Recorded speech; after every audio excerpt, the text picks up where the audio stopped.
And see you.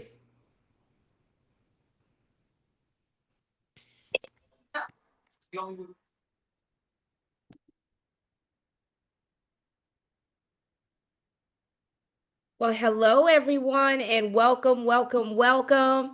Welcome to this emergency call, this emergency conversation on the attack on voting rights in our country. We're going to get started in just a bit. There is a lot of us from all over the country, so we are making sure that we are all here, and I do this every time while we're waiting. So, want to say I see New York is in the house, North Carolina. I see South Carolina is in the house, Washington D.C. is in the house. This is going super fast. Florida is in the house, Chicago is in the house. There's a lot in the house, everyone. There's a lot of us in the house. We are like 1 minute in. We're still loaded and we are already at 3,700. And shout out to all of you who are watching us live tonight on Spill. We are so excited to be partnering with Spill app. If you do not have that app, download it. But hi to all of you out there watching on Spill, which we know is a platform that was made for us, by us, with a strong Black woman chief growth officer in Kenya Partman. And we just want to give them a big shout out and say hello to all of you that are watching. And for those of you who are watching on our YouTube feed, tonight is a conversation about a historic and very pivotal moment in our country. And we are excited about the conversation that we have before you tonight. A few house rules before we get started. Number one, we recognize that often in our chat, there's an opportunity for you to just share everything that you might have going on or announcements. We ask that we refrain from personal announcements in the chat and that we keep the conversation strictly on voting rights or what the speakers are saying in the chat tonight. Also, if there is someone that you know that cannot get on the Zoom because we are about to hit capacity, please let them know that there are multiple ways to watch this broadcast.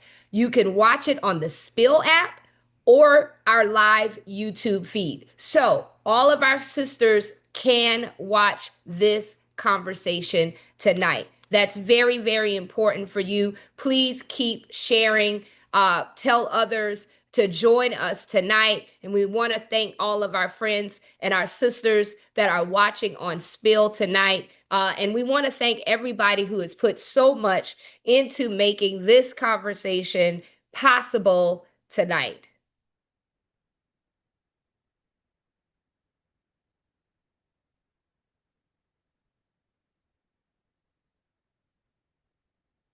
Well, sisters, while we are waiting, I'm going to give it just a few minutes so that we continue to allow everyone to load into the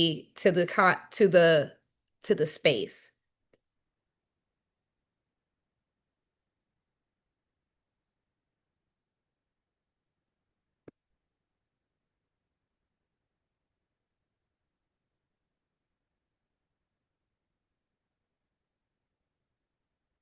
Awesome. So, again, welcome. If you're joining us for the first time, welcome to this emergency call of Win with Black Women. Sisters, I want to start tonight by simply saying that I'm glad that you're here. We have called this emergency meeting because what happened at the Supreme Court this week cannot be met with silence, and it will not be. When with Black Women, we were born on a Sunday night, and my sister Donna Brazil, who has just joined us on this stage, was right there on that Sunday night. And it was one just like tonight. And when Black women decided that we would not wait on anyone to lead, that's what we did back then, and that is what we're doing right now. And we have shown up in every season, in every storm, and tonight we show up again. Tonight's call is not for panic, it is for power. That is a word that you will hear over and over tonight by many of the brilliant sisters that will grace the stage. We are going to make sure that every sister on this call understands exactly what happened, what it means for our community, what Congress is going to do about it, what our leaders are doing fighting on the ground in all of these states, and most importantly, what you can do starting tonight. And to help us honor the purpose of this emergency call, we will again want to ask that you please keep the chat focused on voting rights and the issues being discussed by our speakers. We have a lot happening in the world and many things are heavy on our hearts, but tonight we are creating space just to make sure that we are learning to discuss our strategy and our collective action around voting rights. Sister Donna Brazil, you are the sister who we all rely on when we think about voting rights and democracy. And you were a clarion call in saying that we needed to meet tonight. You've seen a lot in movements, elections, setbacks, and comebacks. Put this moment into context for our sisters. What are you feeling tonight? And what do you want us to know right now?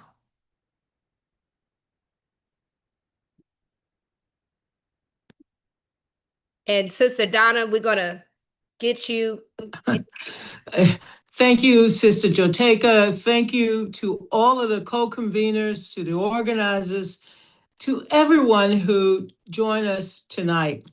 I had the opportunity a couple of days ago to talk to the Honorable Mary Frances Berry. Many of you know her as a historian, as someone who led the U.S. Civil Rights Commission, someone who has been involved in our politics and our struggle. And I just want to let you know that I talked to Dr. Berry just a few minutes ago, and she's unable to join us tonight. But I want to start this call by saying three things. I am a daughter, as many of you know, of the great beloved state of Louisiana.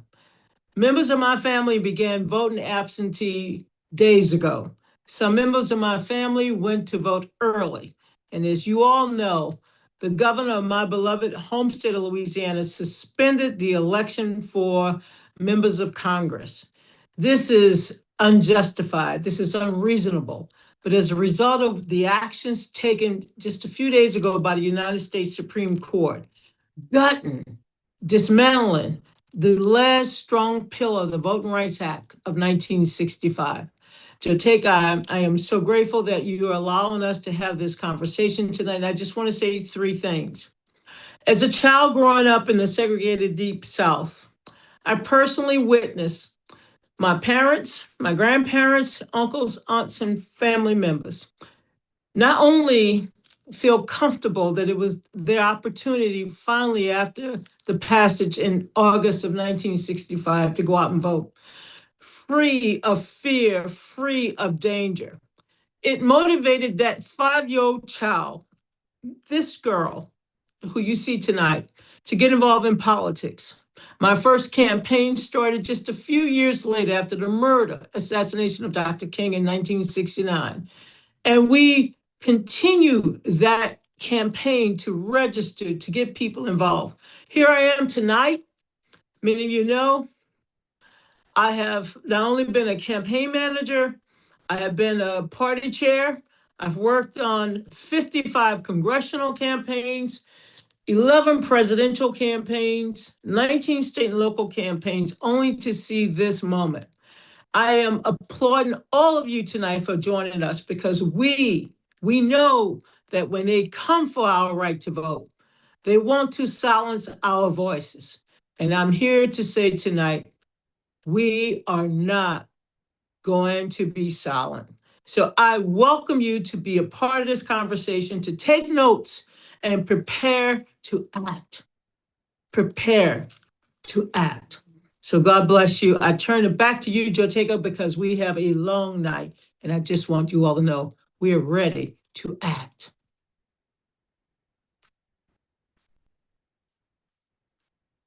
Thank you so much, Sister Donna, for all that you do and for calling us together tonight, and all of the sisters who have joined together because we are a united front tonight. And here at Win with Black Women, there is no win with Black women without the Spirit. And we know that we are women of faith, and we know that our faith without works is dead. And to ground us in this moment, both in strategy and spirit, let us welcome to the Win with Black Women stage another sister who was there on that Sunday night when When with Black Women was born nearly 5.5 years ago, and who is a fierce woman of faith that has always paired her faith with fierce action, Bishop Leah Daughtry. Thank you, Joteka and Donna, for gathering us this evening. Good evening to all of you, my sisters. And before we get to the work, and there is work to do, I want us to take a breath together, just one, because I know how you came in here tonight. Some of you came in tired. Some of you came in angry. Some of you came in scared, though you never say it out loud. And some of you carrying that particular kind of weariness that only Black women know, the weariness of having seen this movie before and knowing how it will end if we don't change the script. So breathe with me, sisters, because the air in this room belongs to us, and the God who made it is still on the throne. It's Sunday, so I'm going to take you to the text, to the book of Judges, chapter 5. It is the song of Deborah, a prophet, a judge, a woman who held the ancient nation of Israel together when the men had grown silent and the highways had grown unsafe. And in that song, Deborah sings these words: the villagers ceased in Israel. They ceased until I arose as a mother in Israel. Until I, Deborah, arose. Sit with that for a moment, sisters, because that scripture was not given to us by accident. The villages had emptied. The roads were not safe. The people were afraid. They were afraid to travel, afraid to gather, afraid to be seen. The leaders who they had entrusted with leadership were nowhere to be found. And in that vacuum, in that silence, God did not raise up a king. God did not raise up an army. God raised up a woman who knew the law, a woman who knew the battle plan, a woman who sat under her tree and rendered judgment, a woman who said to the general, I will go with you, but the honor will not be yours. God will deliver this victory by the hand of a woman. That is the inheritance we are sitting in tonight.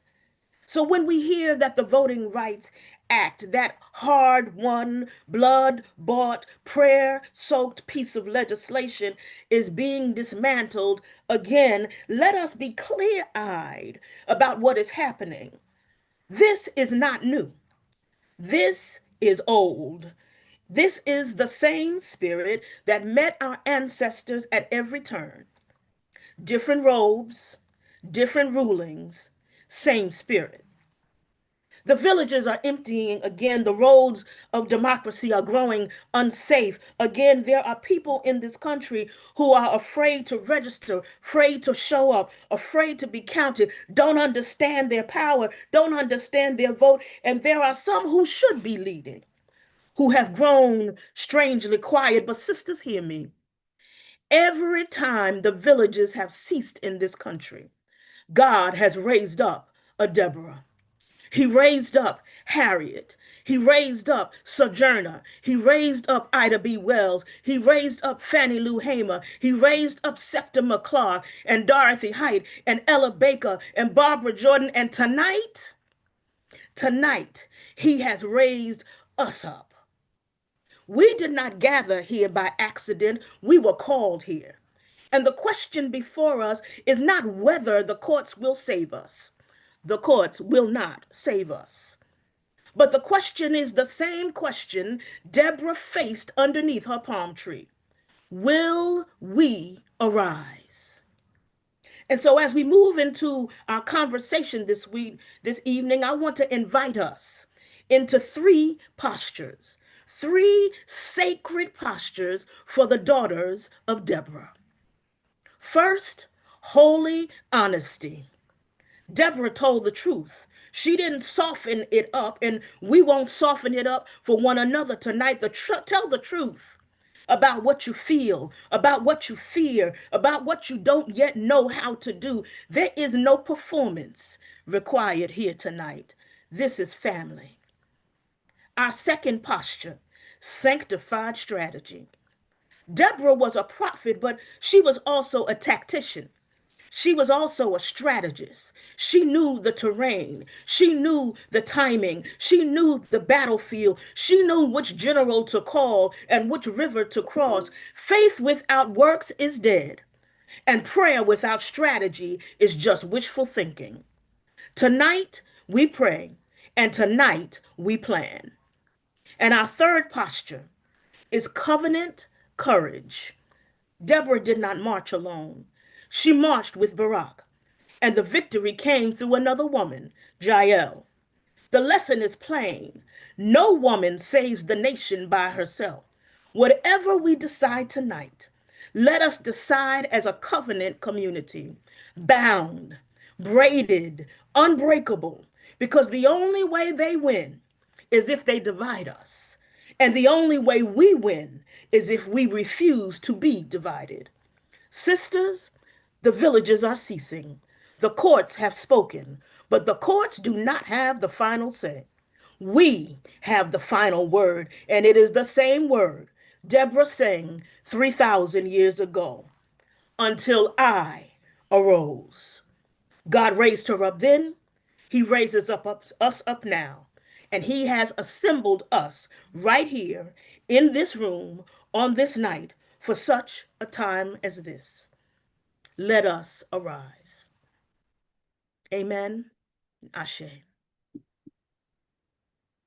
Amen and Ashe. Thank you for reminding us of Deborah, of the spirit, of the work that you do, not only to keep us in the spirit, but to keep us on strategy as well. Thank you so much. And sisters, we have reached capacity on this Zoom. And for those of you who are tuning in on our YouTube live, you can watch there. If people are telling you they can't get in, that is how they can watch this feed. And also on Spill, they are turning it on, and that should be live now on Spill. So there are 2 ways that sisters can watch if people are sharing with you that they cannot get in. This is a very important call tonight. And sisters, in this next segment, we're actually going to get clear on what actually happened. And we're going to get the plain truth. And with us tonight, we have 3 of the most formidable minds on voting rights and democracy in this country. Joining us tonight is Janae Nelson, who is the president and director counsel of the NAACP Legal Defense Fund, the organization that has been fighting for our voting rights in the courts since Thurgood Marshall walked those halls. Sherilyn Ifill, who is one of the nation's most brilliant legal advocates and constitutional scholars of our time, and a voice that we know that we all rely on. And last but certainly not least, our sister Stacey Abrams, a fierce champion and vocal fighter for democracy and voting rights. I don't even need to explain any of these women. They have graced this Win with Black Women stage many times before. But before we bring them on, let's roll this video.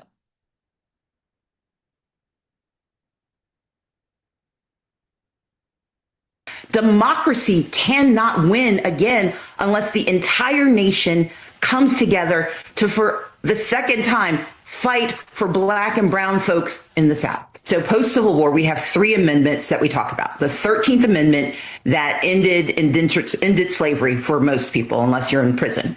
You have the 14th Amendment that guaranteed birthright citizenship for now. 15th Amendment said that you could not deny the right to vote based on race. And so what we saw was that it was working. We saw the sudden flourishing of Black men in Congress, Black men as governors. We saw a sea change, and it was so effective that Andrew Johnson rescinded all of this. And that's when we had what we know as the end of Reconstruction. Then you fast forward. The 19th Amendment gave white women the right to vote. And then you get to 1965, and that is when the Voting Rights Act for the first time said that Black people were full citizens of this country because they could vote. And it started to work. And then in 1975, there was an expansion of the Voting Rights Act that said that using racial issues and language issues to exclude Native Americans, Asian Americans, that was also unlawful. And so while Black people have always been the centrifuge of fighting for democracy, that map that you show is no longer just black and white. It is black and white and brown, but more than half of Black Americans live in the states that we're looking at. And so what we have to understand is that if they are capable of stripping power from that population, Democrats can't win again. Progressives can't win again. Democracy cannot win again unless the entire nation comes together to, for the second time, fight for Black and brown folks in the South. Powerful. Join me in welcoming to the stage Janae Nelson, Sherilyn Ifill, and Stacey Abrams.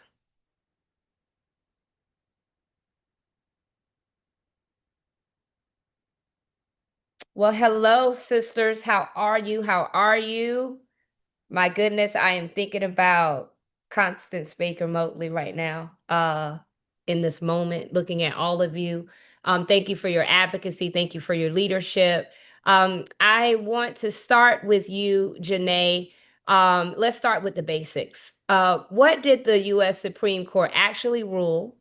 What does this decision take away from us in plain terms? Just break it down for all of the sisters. We have 5,000 on this live Zoom, and there are thousands others that are in our other overflow spaces. It's like church tonight. You know, you got to have overflow when everybody is not in the sanctuary. But break it down to us. What happened? What did this ruling do?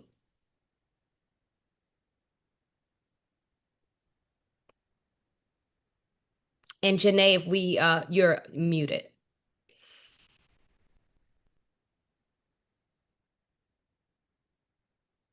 Can you hear me now? Yes, we can. Fantastic. So I started by saying how grateful I am to be part of this community in this moment of urgency, to have 5,000 women and other supporters on this call is really heartening. So let me tell you what happened. I'm not going to pull any punches.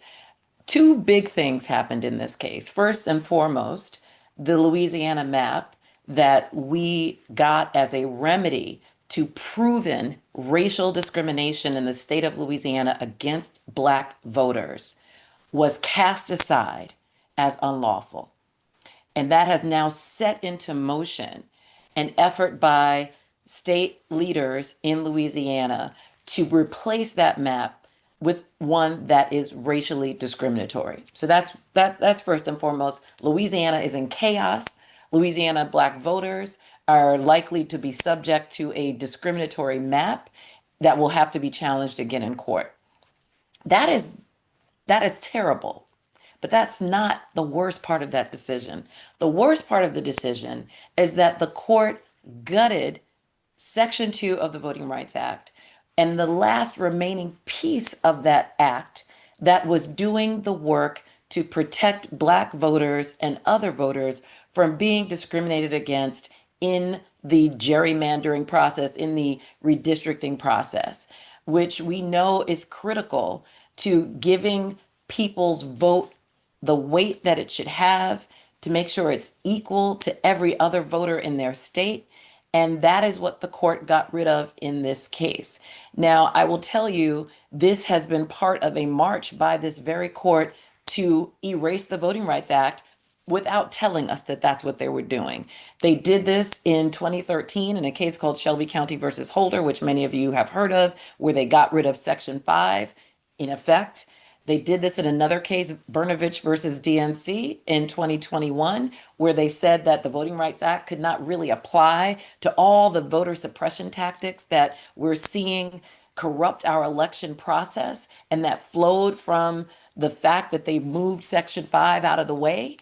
And now the final blow, the nail in the coffin for the Voting Rights Act, is saying that parties can draw lines and discriminate against Black voters in the process with impunity, that there's no recourse unless you also satisfy their partisan goals and you prove that you have a map that could replace their partisan goals that doesn't factor race into the equation. So basically, Black voters can be discriminated against on account of their race. And the only way they can get redress is if they do the work for the partisan party actors and ask for a remedy that doesn't even take race into consideration, even though that's the basis on which they were discriminated. So it is a completely illogical decision. And most important, it actually did three things to undermine the court in very severe ways. One, the court completely trampled over Congress's right to be able to enact laws under the Reconstruction amendments that we just heard Stacey talk about in that clip. Congress has the right to enact legislation, and this court basically disregarded that power by saying that Section 2 couldn't have the force that it does, that you needed to show intentional discrimination, when we all know that's so hard to prove. These folks are crafty enough to cover it up and to hide it. And so they said you cannot use that proof that isn't intentional as a basis for Section 2 to apply.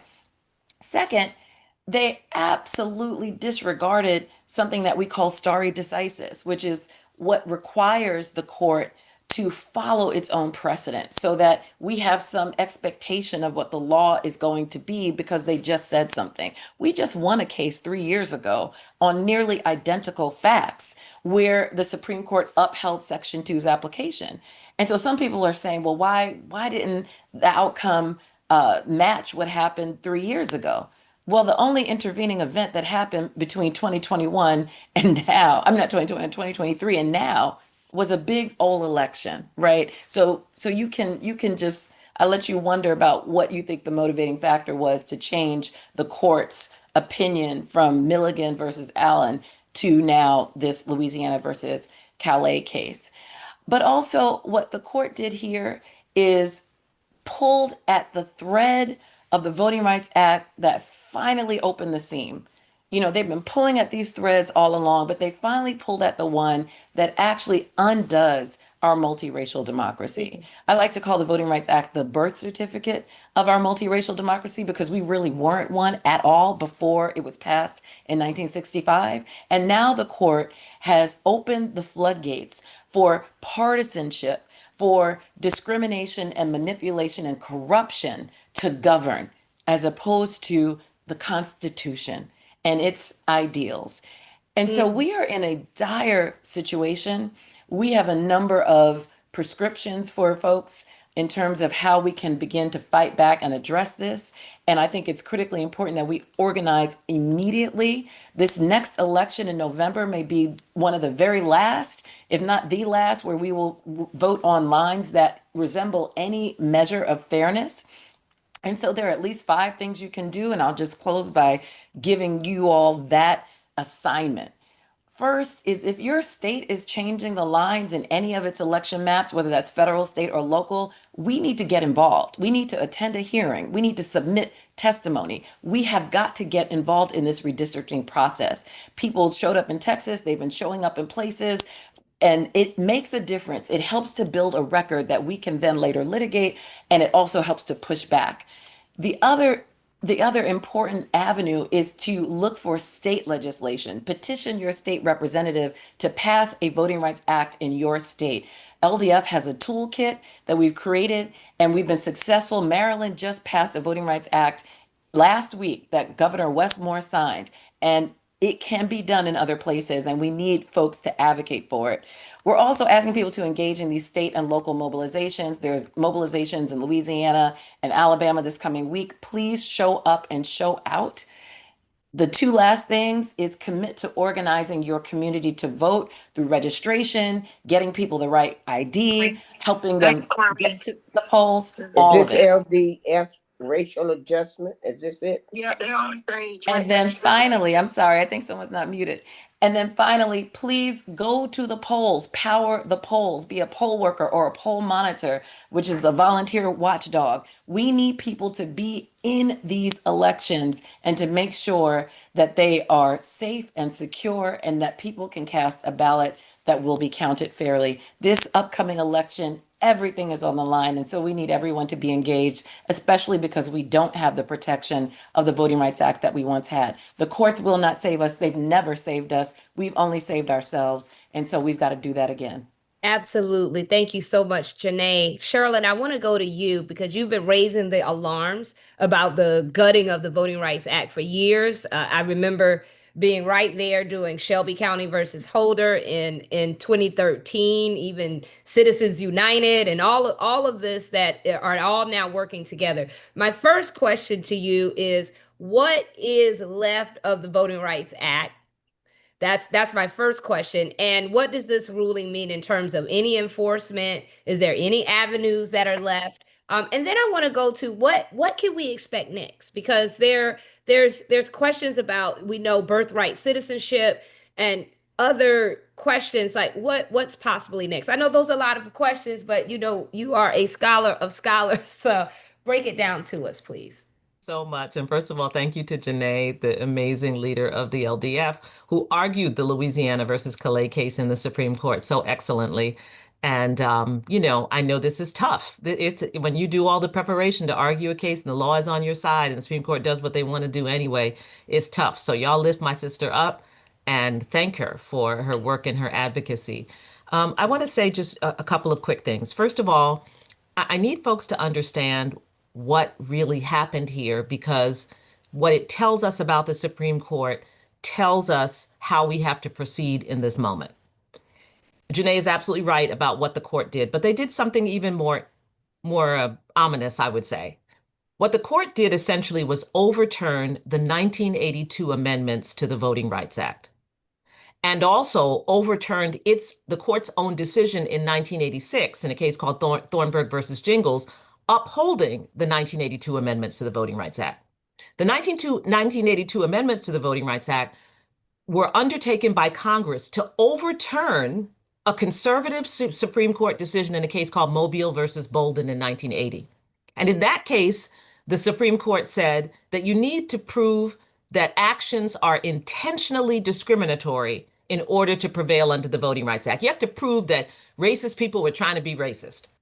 And what Congress did was come back and say, no, that's not what we meant by Section 2 of the Voting Rights Act. What we mean is that even if all of the actions have the effect of denying or abridging or limiting the ability of Black voters to participate in the political process, you can prove a violation of the Voting Rights Act. And then, of course, conservative forces challenged that. It went to the Supreme Court, and the Supreme Court upheld Congress's amendment to the Voting Rights Act. This is really important.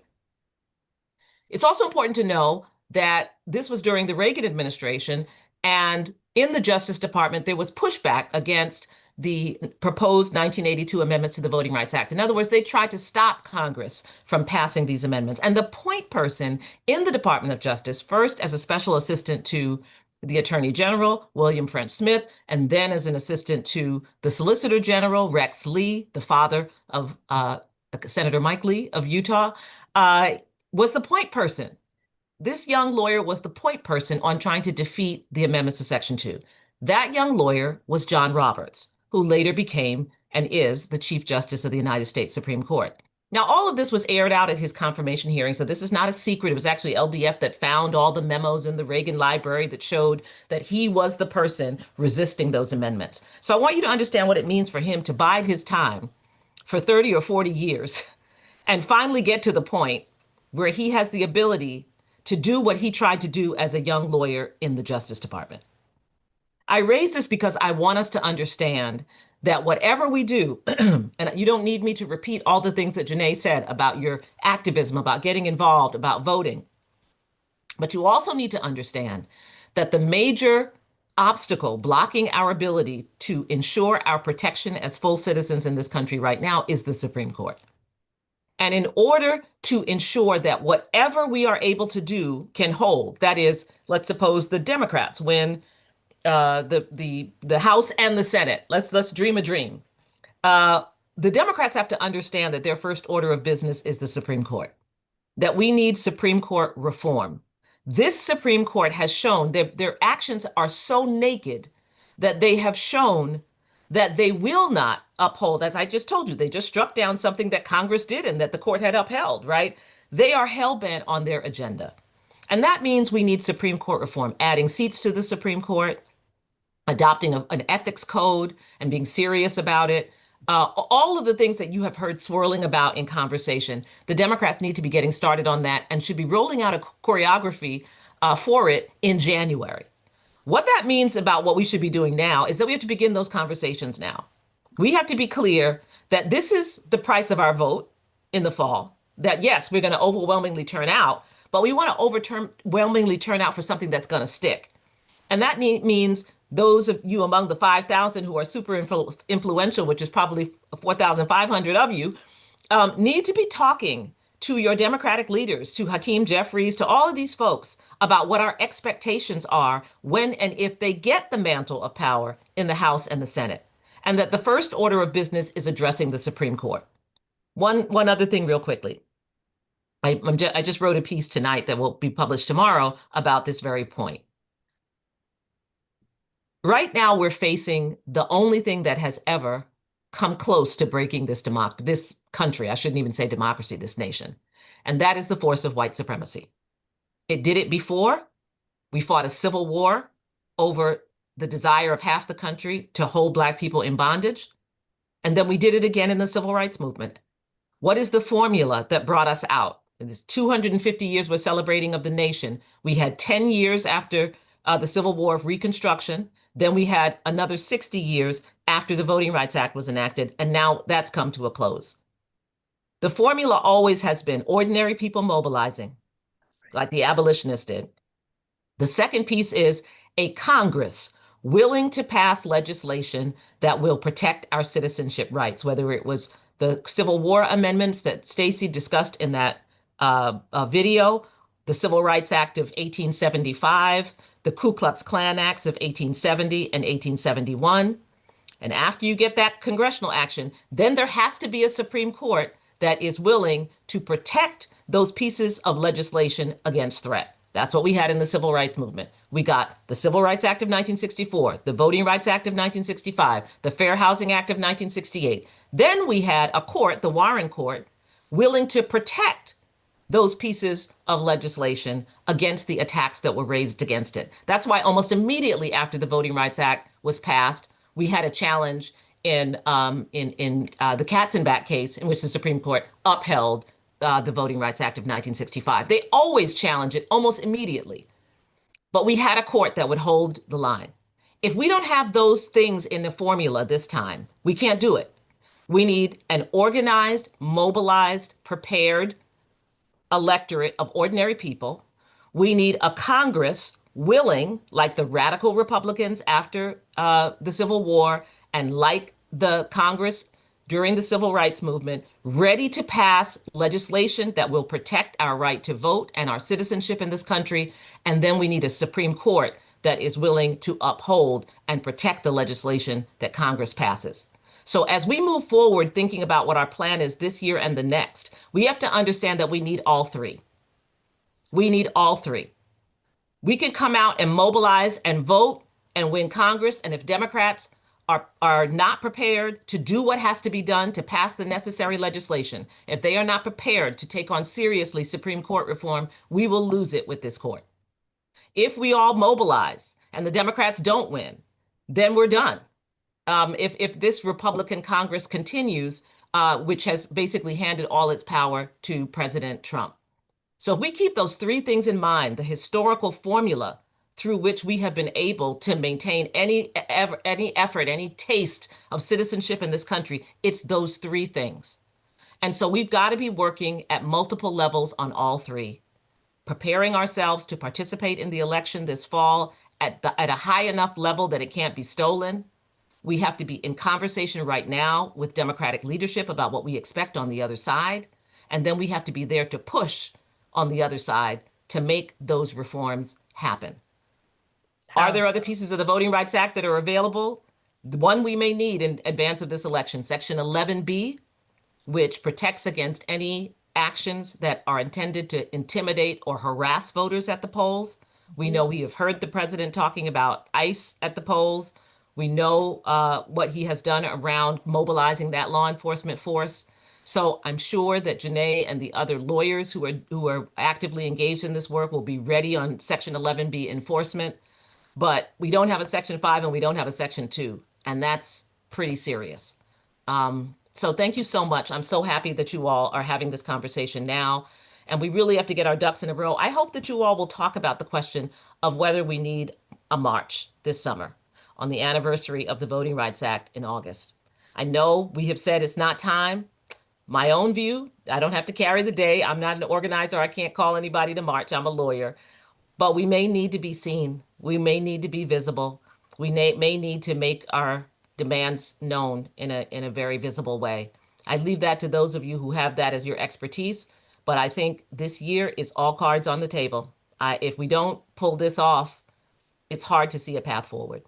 We'll find a way, but it's hard. Absolutely. I've agreed with everything that you've had to say tonight, except one thing. You are an organizer. You are an organizer in the courts. You are an organizer amongst us. Thank you for that. Now, you raised something very powerful. You talked about having an organized electorate. You talked about the need for us to have a Congress that has a backbone, that's willing to pass legislation, and a Supreme Court that will protect that. I want to come to you, Stacey Abrams. You spent your career building infrastructure to protect Black voters at the state level, but also across this country. What is your honest assessment of this impact of this ruling on communities across the country? And what should all of the sisters, the 5,000 that are on the Zoom, the thousands that are in the overflow room? I think I'm getting reports now that they're upward to 2,000 to 3,000 others in the overflow room. To anybody that's on here, walk us through what we should know about the real world effects of this before we have our next election, and also some of the elections and primaries that are happening right now. Thank you so much, Jateka, and thank you to Sherilyn and Janae for really laying out the case. I want to bring it to brass tacks. Brass tacks. We've got to recognize that at every level of government, this decision is going to change the way our lives are lived. Half of Black Americans live in the South, and almost every single Southern state exists under something called preemption, meaning that if at the local level, if your mayor, if your city council, if your school board makes a decision, that decision can be overturned by your state legislature and by your governor.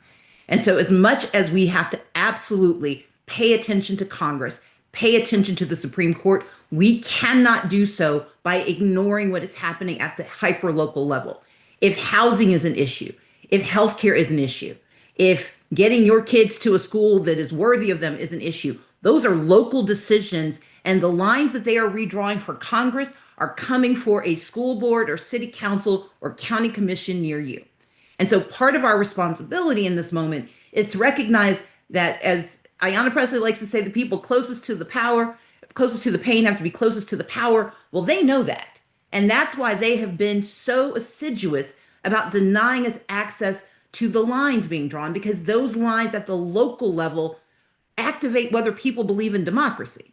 We had 90 million people who sat out this last election. And if you go to most of them, they will tell you that they've never seen democracy do anything for them. And that's because they live in communities that have not been responsive to their needs.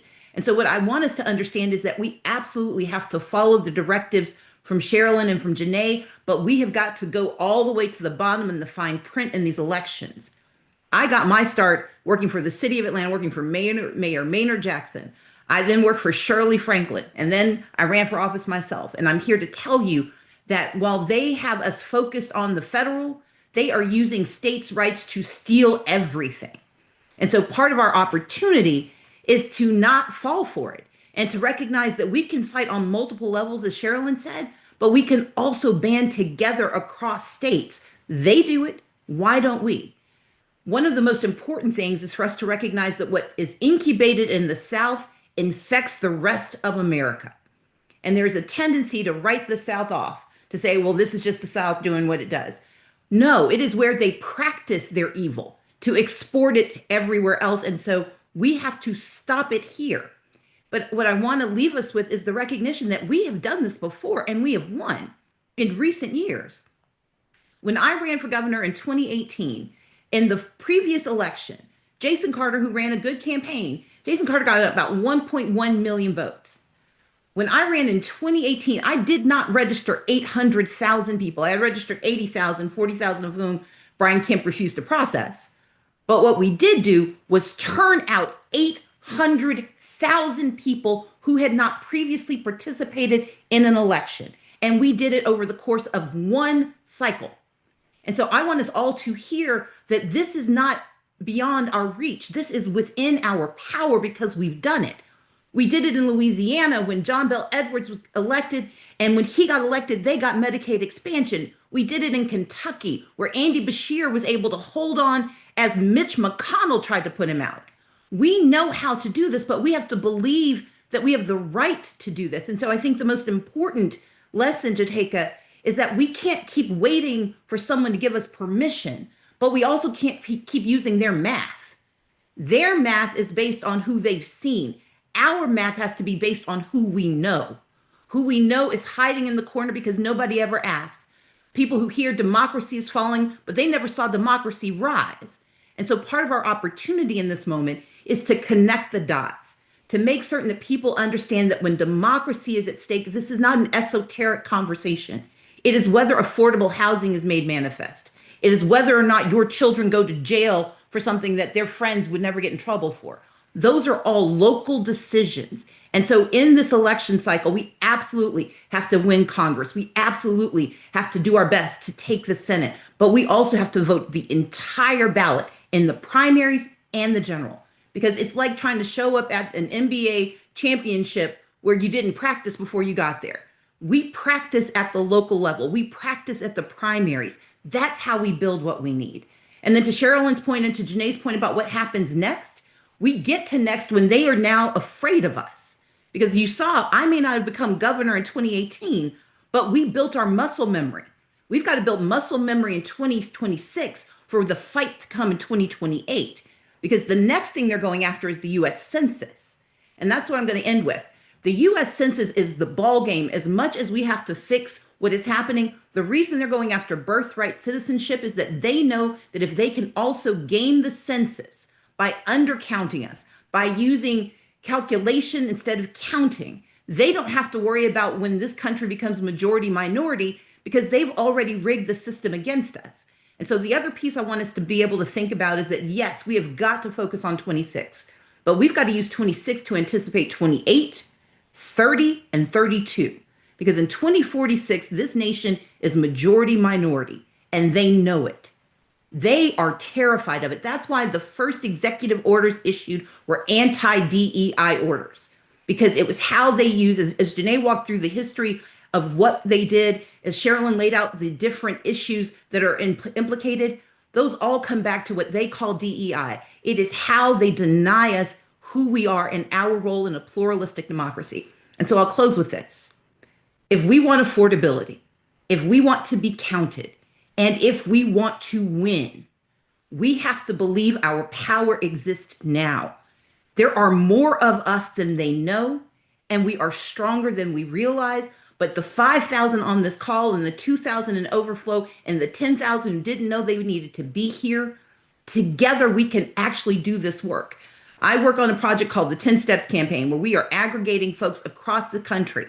And that includes amazing organizations that need your help. So someone in the chat said, what's the strategy? What's the plan? We are the strategy. We are the plan. They are not coming to save us. We are saving ourselves, but we've got to start from the bottom up and demand from the top down that the work gets done. Powerful, powerful, powerful. Now, we know that the Voting Rights Act wasn't given to us because we fought for it, we marched for it, we bled for it. Before we close out, I just want to echo what I heard each and every one of you say. We've been here before and we fought our way out. as you are leaving, any final and closing thoughts, particularly on what is next? We fight. We fight on. I know that lots of people feel very discouraged in this moment. This is a shock to the conscience. But as so many people have said, we have been here before. This is a different iteration. I want to make sure that we understand that there are some unique threats that we are facing just by virtue of the fact that we've come this far and shouldn't be rehashing these same things. But we have to be prepared to fight. We cannot let our current comfort make us think that we are not at war. We are at war. And we need to take that as seriously as possible. And we need to mobilize, we need to organize, we need to vote, and we need to support our institutions, and we need to keep coming to forums like this to stay nourished and stay informed. Nourished and informed. It starts tomorrow. It really does. And I just, I hope that people have downloaded the 5Calls app so that they have the numbers of their representatives. There are a lot of people who say, but I live in a red state. They don't care. They're not going to listen to me. As Stacey Abrams pointed out, a majority of Black people live in the South. A majority of Black people have always lived in the South in this country. So that's not changing. And that means that's where our power is. And that also means that's what we can't write off Texas. We can't write off Mississippi. We can't write off any of these places. They are the core of the Black population. And so we need people, especially this week, as Louisiana, I think Tennessee is also having a special session, Alabama having a special session to get started on these redistricting plans. You need to be calling your state legislators and pressuring them and making them feel the pressure. You need to be showing up at their district offices. You think that they won't listen to you, but understand that for elected officials, the thing they fear the most is losing their job. So you have to really apply that pressure. You have to apply that pressure to your congressional representatives as well. You know that every House seat is up for election this year. 33 Senate seats are up for election this year as well. And so you need to start exercising that muscle of applying pressure to those people who are supposed to represent you, rather than laying down and allowing them to believe that they can easily cakewalk over our rights. We have to shake the table a little bit more in order for them to feel that we're not going anywhere. We cannot hunker down and hide in the shadows because we are disgusted. So we have to start that activism. And I want to co-sign Stacey Abrams' point about local elections. This is so important. If you can try to make sure that you're taking a regular look at Ballotpedia or other sites that will tell you all about every election. You put in your zip code and it will tell you about the Public Service Commission, the sheriff election, the school board election, the railroad commissioner election. And then you need to do the work of understanding what those jobs are that affect your life. You got to understand that the Public Service Commission sets the utility rates in your state. You got to understand that the sheriff's office, does evictions, that the sheriff's office are the ones who are making agreements with ICE around, ICE raids and connection between sheriffs and ICE. You have to understand what these jobs are about. And then you have to get serious about not just voting in those elections, but voting intelligently, like what the candidates stand for. Ballotpedia has a lot of that information. If surveys were done, they will be on that site. I encourage you also to follow Bolts, Bolts, Bolts.com, which is an online magazine that looks at a lot of these down ballot races, and particularly state judicial races. You have some really important ones. You have an important one in North Carolina, Mississippi, some other places. These are critically important elections. So we have a lot of work to do between now and November. And if you do a fraction of this work, you will be busy. This is real work for us to do, and it starts tomorrow. And I would only close with this, three things. One, politicians are like teenagers, having been one, both a teenager and a politician. Politicians are like teenagers. They respond to money, peer pressure, and attention. And so when you show up, both at the ballot box and before then, everyone on your ballot should be sick of seeing your face by November.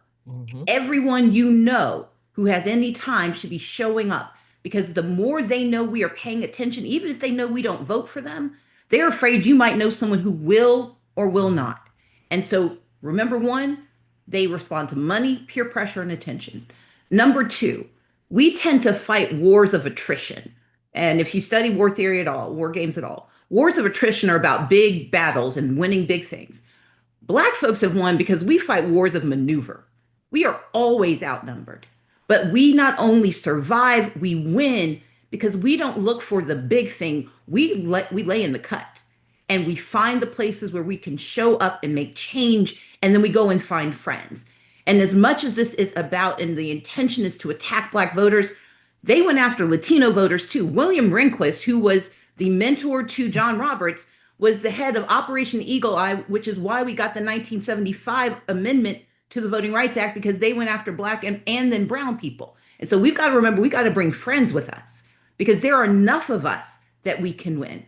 And then the third thing I would say is this: we don't all have to do the same thing, but we can all do something. I encourage you, in addition to the extraordinary websites that Sherilyn sent us to, please visit 10stepscampaign.org. And there you will find organizations that I've founded, like Fair Fight on voting rights, Fair Count on the census, but also extraordinary organizations from across this country near where you live, fighting on issues that matter to you. Because we don't need you to convert what you believe. We need you to believe that you can convert. And that's the work that we have to do. So together we can win this. I believe it because I've seen harder battles, and I know this is the hardest one we've seen in a while, but we can win. We have seen harder battles and we have the power. That is the most important thing for us to remember. We can never lose sight of the fact that we are indeed the power. If we weren't powerful, we wouldn't necessarily be seeing this aggressive, well-funding attack on us on multiple fronts. It is because we have power. Thank you so much, Janae Nelson, Sherilyn Eiffel, and Stacey Abrams. Thank you so much for being with us tonight. Thank you. Good night, everybody. Sisters, next, you heard our panelists just now break down what was happening. And what you also heard was one of those three that Sherilyn outlined was having a Congress that is willing to vote for the people. We know that the Supreme Court may have ruled, but the last word has always not just belonged to a set of justices, but Congress actually has authority. And the question is, will they? And we know that there are women that are in the conscience of the Congress who are fighting for us every single day. And we are honored to have with us the chairwoman of the Congressional Black Caucus, and a special message from Congresswoman Terry Sewell of Alabama. I want to welcome the chair of the Congressional Black Caucus, our sister. You've been with us since day one, Congresswoman Yvette Clarke. Welcome and thank you for being with us here tonight. I want to first thank you and the entire Congress. I want to ask this first question: how does this ruling potentially impact the Congressional Black Caucus? But I also want to ask you, we know that the Voting Rights Act and the work that it took to enact the Voting Rights Act was born from bloodshed and work that has happened all across this country. What will be the concrete legislative response that Congress must take? And what is the Congressional Black Caucus doing, the work that you are leading to respond to this? Thank you for being here. Let me first of all just thank you, Joteka. Let me thank the team at Win with Black Women for always being on the vanguard when it comes to the Black community, Black enfranchisement, and just the forward movement of our people. We are so grateful to you. This is devastating. It's devastating on many levels because the districts that are primarily being targeted are districts that currently are represented by CBC members as well as CHC members, members of the Congressional Hispanic Caucus. With respect to the Congressional Black Caucus, we know that the vast majority of African Americans reside in the southern part of our country. While I'm a Brooklynite and very proud of it, we are the population in the South eclipse that of the populations in the Midwest and the Northeast. And so the targeting of Southern districts has direct ramifications for Black people because they are almost exclusively represented by CBC members. So the attack, which started with the Supreme Court's, well, it started in Texas. Let's start there.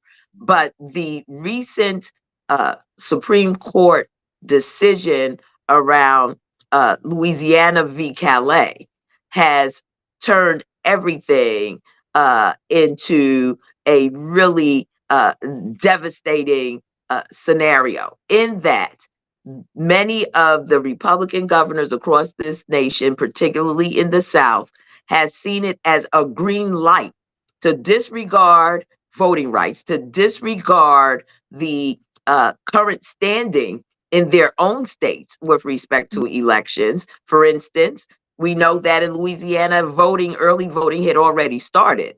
And as a matter of fact, the way that Governor Laundrie has gone about doing this is that he's allowed portions of the election to go forth and halted the elections for congressional districts. So it's a total upheaval in that state. But we're hearing from Ron DeSantis in Florida that he's ready to move. We're seeing pressure being put on the Governor Ivey of Alabama, to retract her statement and what the law states in Alabama about when redistricting is to take place. They are under court law right now to desist from doing any redistricting before the year 2030. Yet we're hearing that the governor of Alabama is ready to bring their legislature back in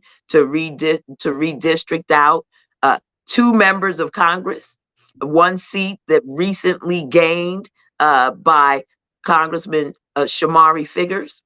And so the ripple effect of this will be felt deep and wide within the Congressional Black Caucus. We know that there are a number of Midwestern states that were planning to do damage when it comes to redistricting, mid-decade redistricting. So the fallout is real, and the work that we have to do is real. Now, how are we responding? We have responded to the initial blow to the Voting Rights Act by drafting and introducing the John R. Lewis Voting Advancement Act. And we were able to pass it in the House a couple of Congresses ago, but it was held up in the Senate and sort of died there because, unfortunately, there were 2 Democrats in particular that didn't see the urgency of the matter, and that set us back. I think too much was taken for granted with respect to our voting rights. And so here's where we find ourselves today. We are going to reform and sort of modify that act based on what the court has ruled, which is really gutting Section 2 of the Voting Rights Act. We need to include provisions around redistricting and make it explicit about when redistricting can take place. And anti-gerrymandering measures need to be included as well when it cracks communities of interest, which is what Black communities across this nation are known as in redistricting and drawing maps jargon. In addition to that, we have to look at reforming the Supreme Court. The court has been stacked against a multiracial, multicultural, democratic social society. There's no ifs, ands, or buts about it. That 6-3 decision will be 6-3 infinitely if we don't do something to reform the Supreme Court. And so legislation, I know, has been drafted by Congressman Hank Johnson of Georgia to do just that. We are looking at those measures, but those are measures that can only be taken if we're able and when we are able to gain Democratic majority in the House of Representatives. Thank you for that, and thank you for your leadership. I want to roll a video because your colleague, our good sister Terry Sewell, wanted to be with us live, but she's actually headed back to her district because there's shenanigans happening in Alabama, and she's going back to the state. Let's roll this video. Hi, it's Congresswoman Terry Sewell, and I'm sorry I wasn't able to join the call tonight. I'm in an airport headed home to Birmingham. As many of you know, my Alabama district was one of those districts, majority minority districts, struck down by the Supreme Court case. But I'm here to tell you that we must fight like we've never fought before. I am reminded of what John Lewis said the last time he was on that bridge in my hometown. His body was riddled with cancer, but his voice was strong. And he said, never give up, never give in. Keep the faith, and we must keep our eyes on the prize.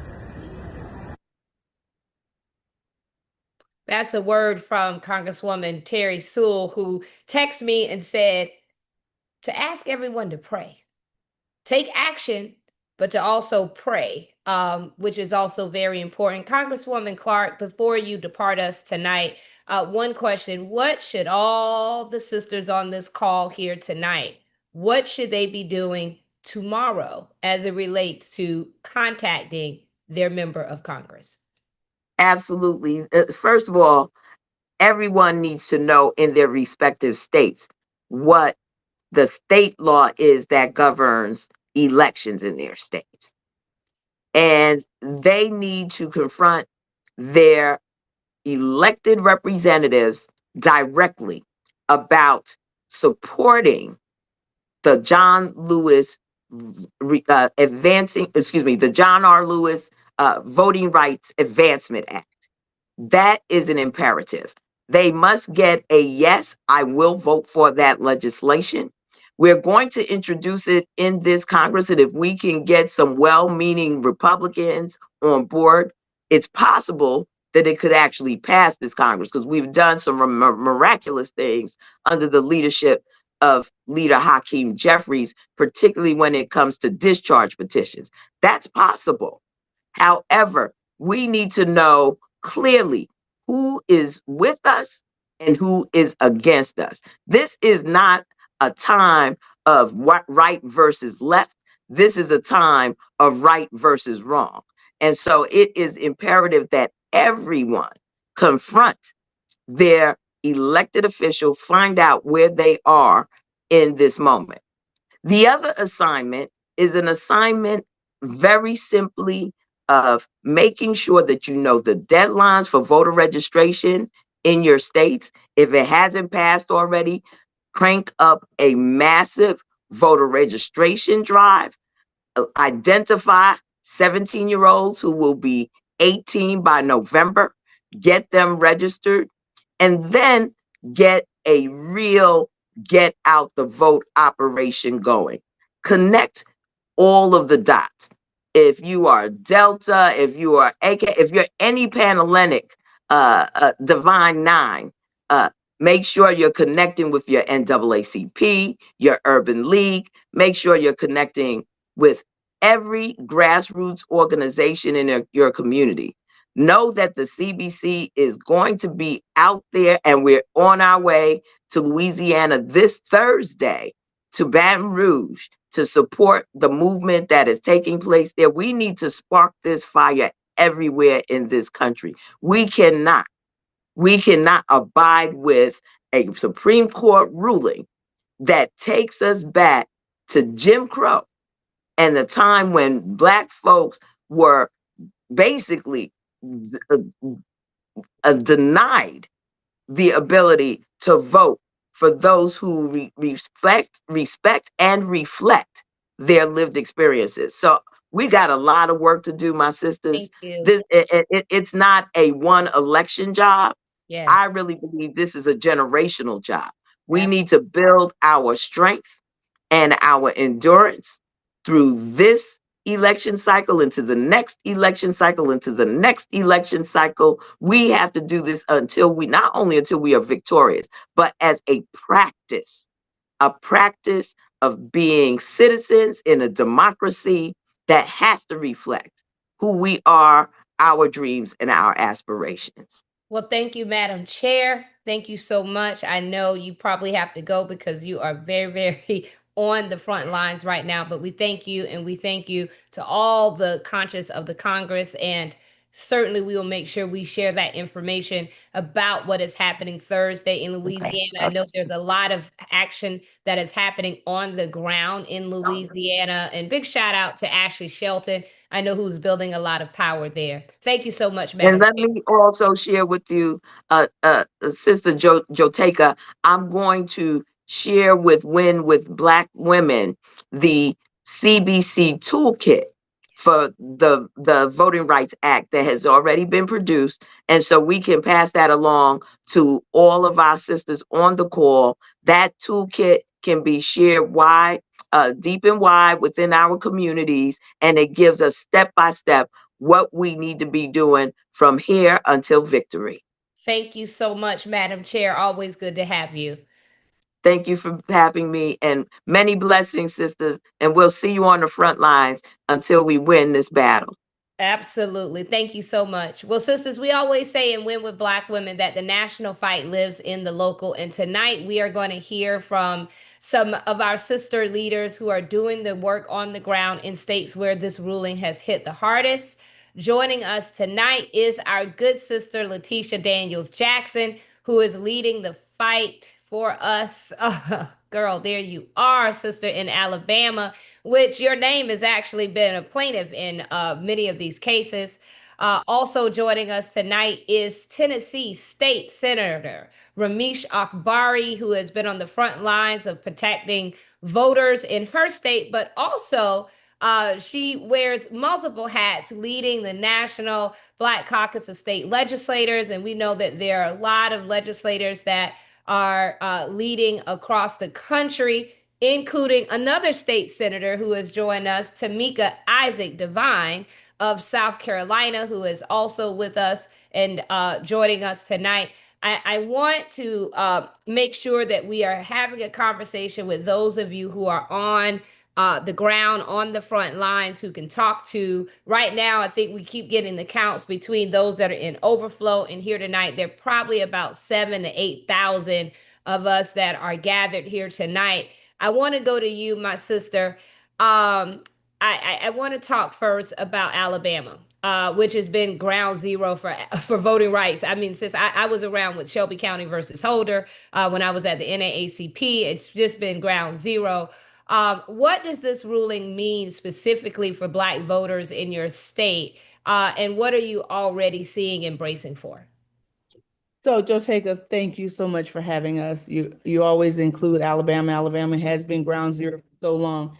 There's one thing I'd like to do before I answer your question specifically, is there is a paragraph in the case of Allen v. Milligan, as the court found, there's a difference between the Calais case and the Alabama case that everybody really needs to understand.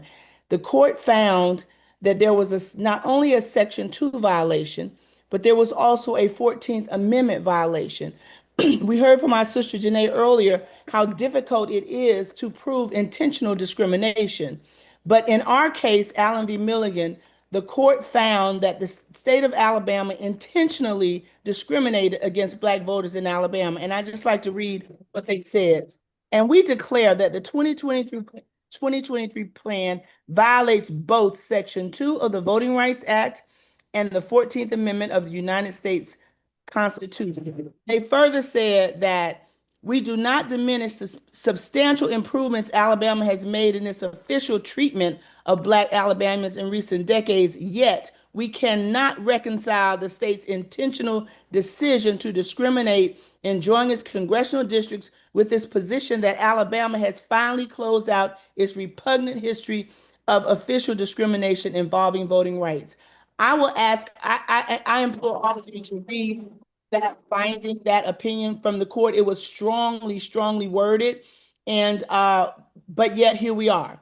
So what does it mean for Black voters in Alabama? What it means for Black voters in Alabama is that the state legislature tomorrow is scheduled to start a special session at 4 o'clock tomorrow to look at introducing legislation to delay the election and for congressional districts 1 and 2 and 7, which is Congresswoman Sewell's district. So what they're trying to do is they're trying to wipe us out, right? And not only that, they have also added state Senate districts 25 and 26. So what that means that those are the elections, those are the seats that host the majority of Black voters. So they're just trying to disenfranchise us altogether. We have a number of events scheduled. We will be in Montgomery on Monday, on Tuesday, on Wednesday, on Thursday, and on Friday. We expect that the special session will go forward through Friday. But we are in the fight of our lives. We are in the fight for our very vote, for our democracy, for our voting rights.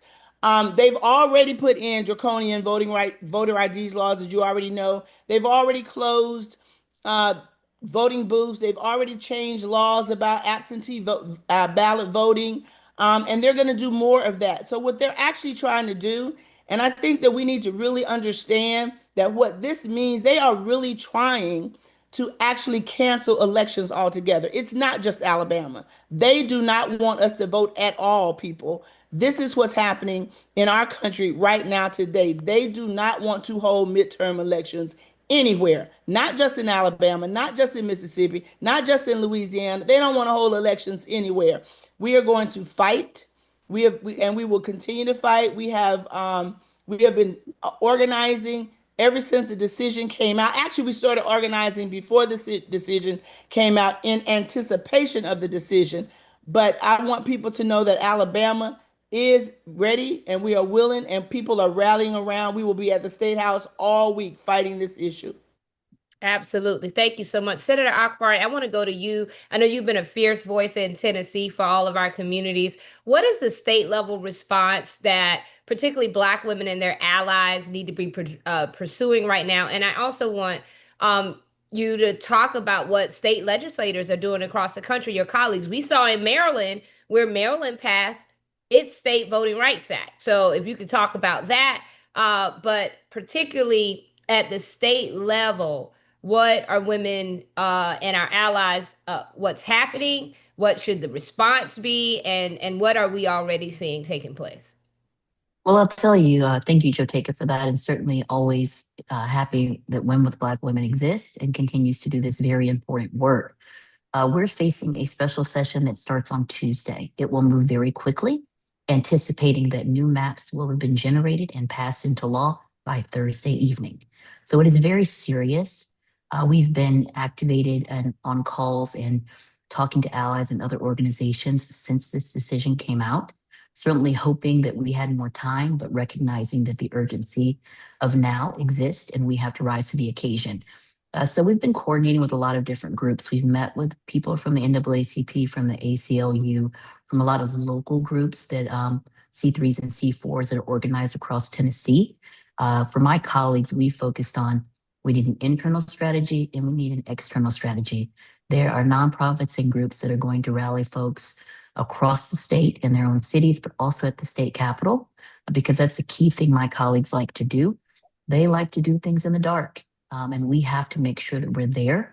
When we had a situation around a lot of gun legislation, the Capitol was packed. And so we have to do the same thing, because if we don't have folks there, they will do it and they will say we enjoyed it. And that's what we're fighting against. But of course, we have our own internal strategies as elected officials, making sure that we're getting certain things on the record, that we have certain experts that are speaking. Very happy with groups like Fair Fight and Leader Abrams, who have immediately reached out.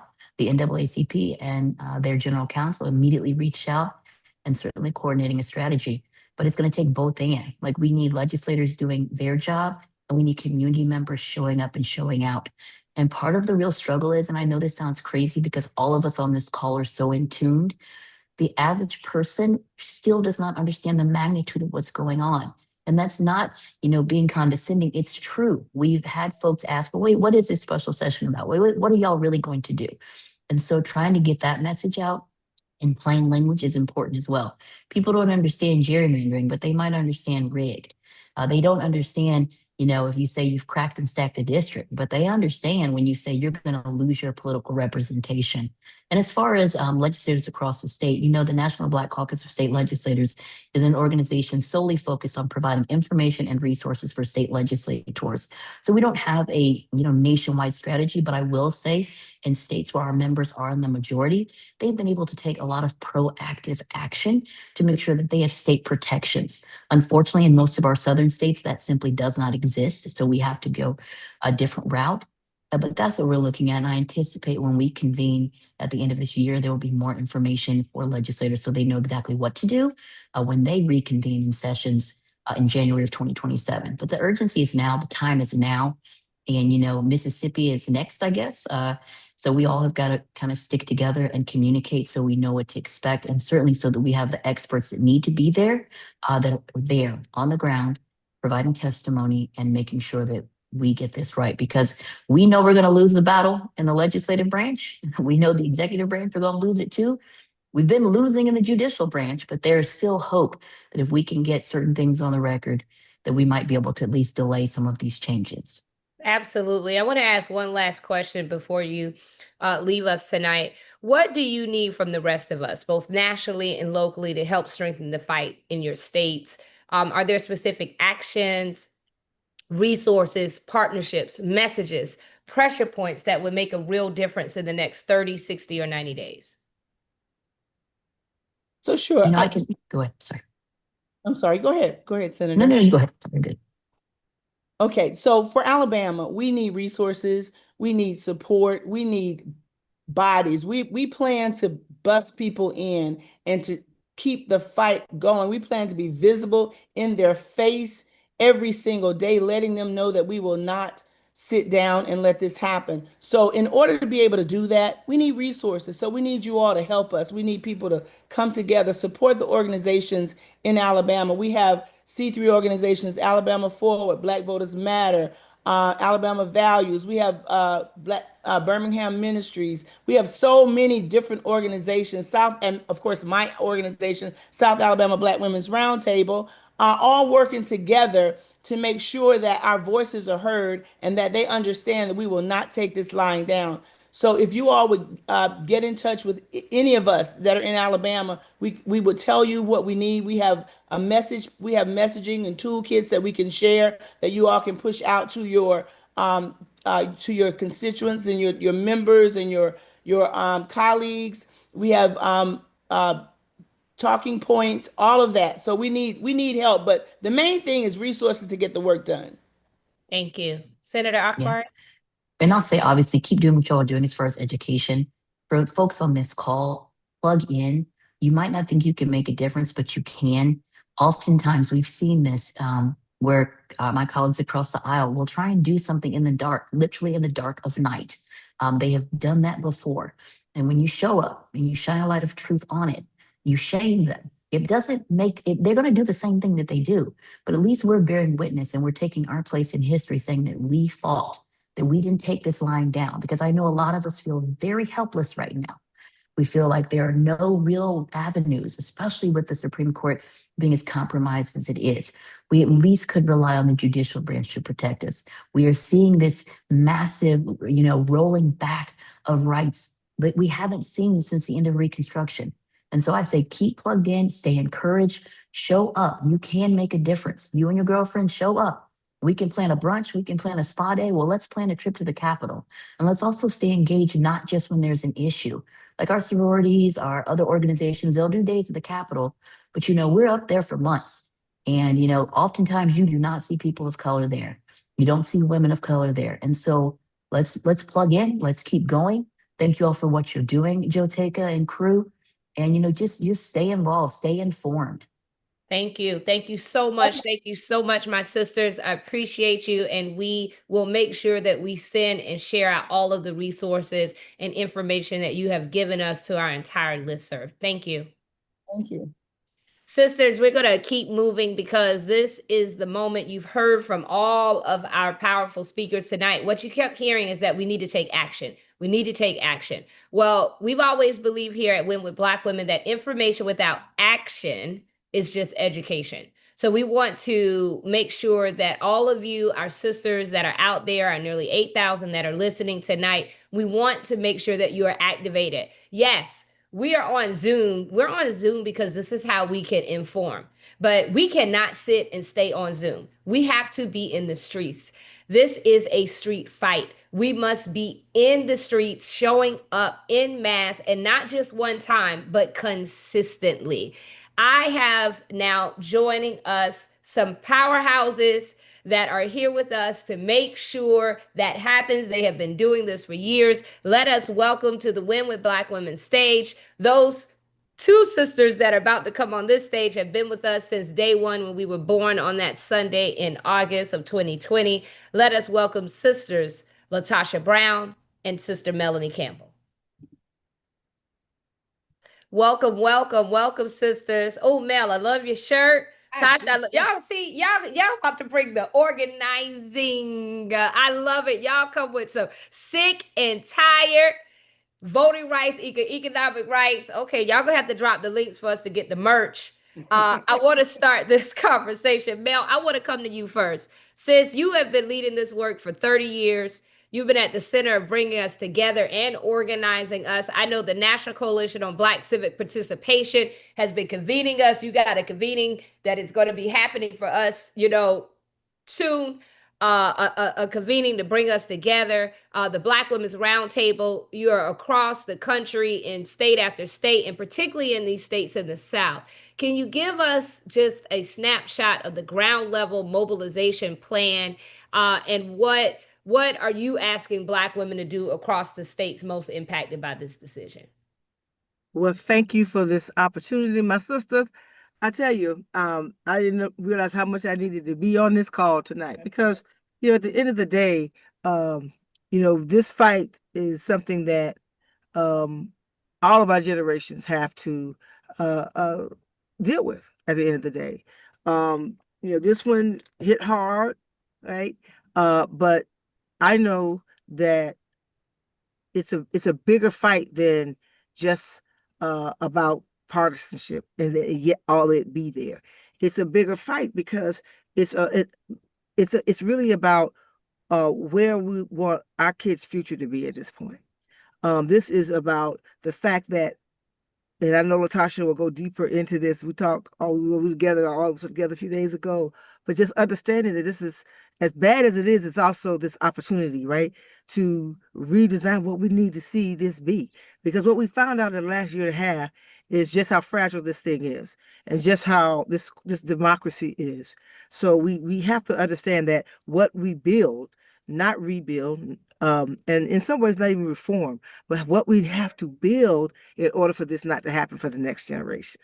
So I heard a lot earlier, and I'm gonna be brief because I know there's a lot that has to be said. But we have to really focus on states that have passed these new redistricting maps or about to. Many of them are in the South.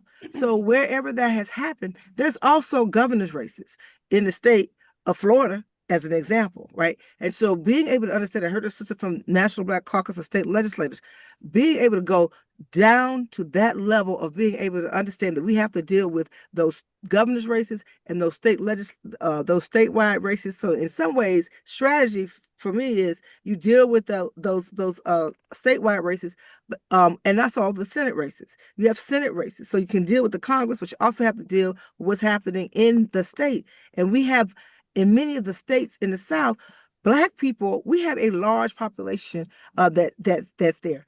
What folks can do is you get involved, show up. I know I just heard Letitia about what's happening in Alabama, and I think there's things happening in Birmingham as well as Alabama.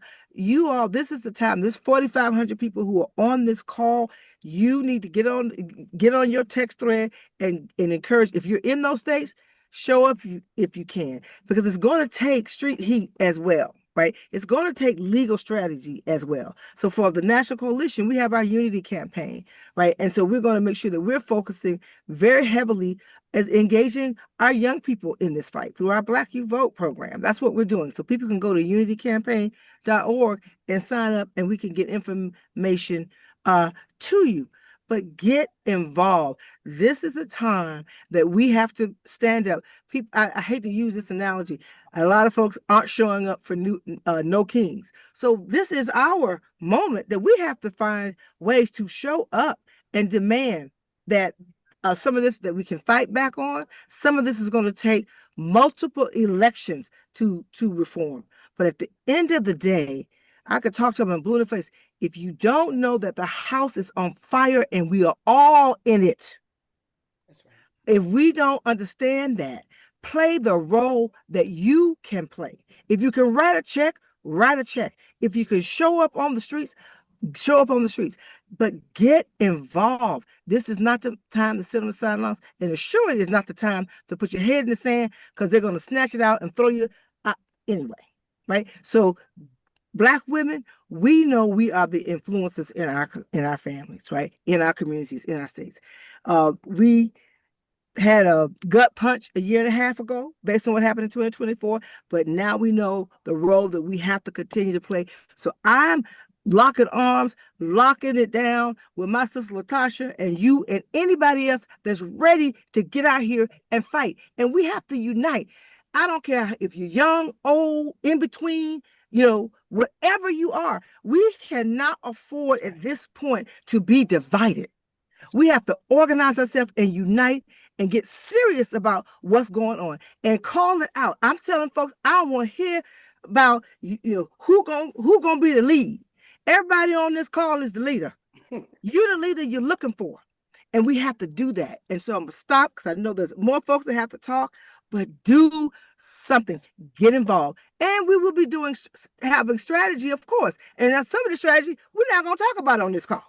So show up somewhere where you can find ways to get involved in the strategy because it is about being strategic. And some of this we can't talk, Joe Taker, on the Zoom. We don't have to tell all of our business. Everything cannot be televised on Zoom or anything else. But be clear that we're not talking about just jumping out on the street just to jump on the street. We talk about jumping out here in the streets and being strategic about where we go, what we do, who's the enemy, and who's not.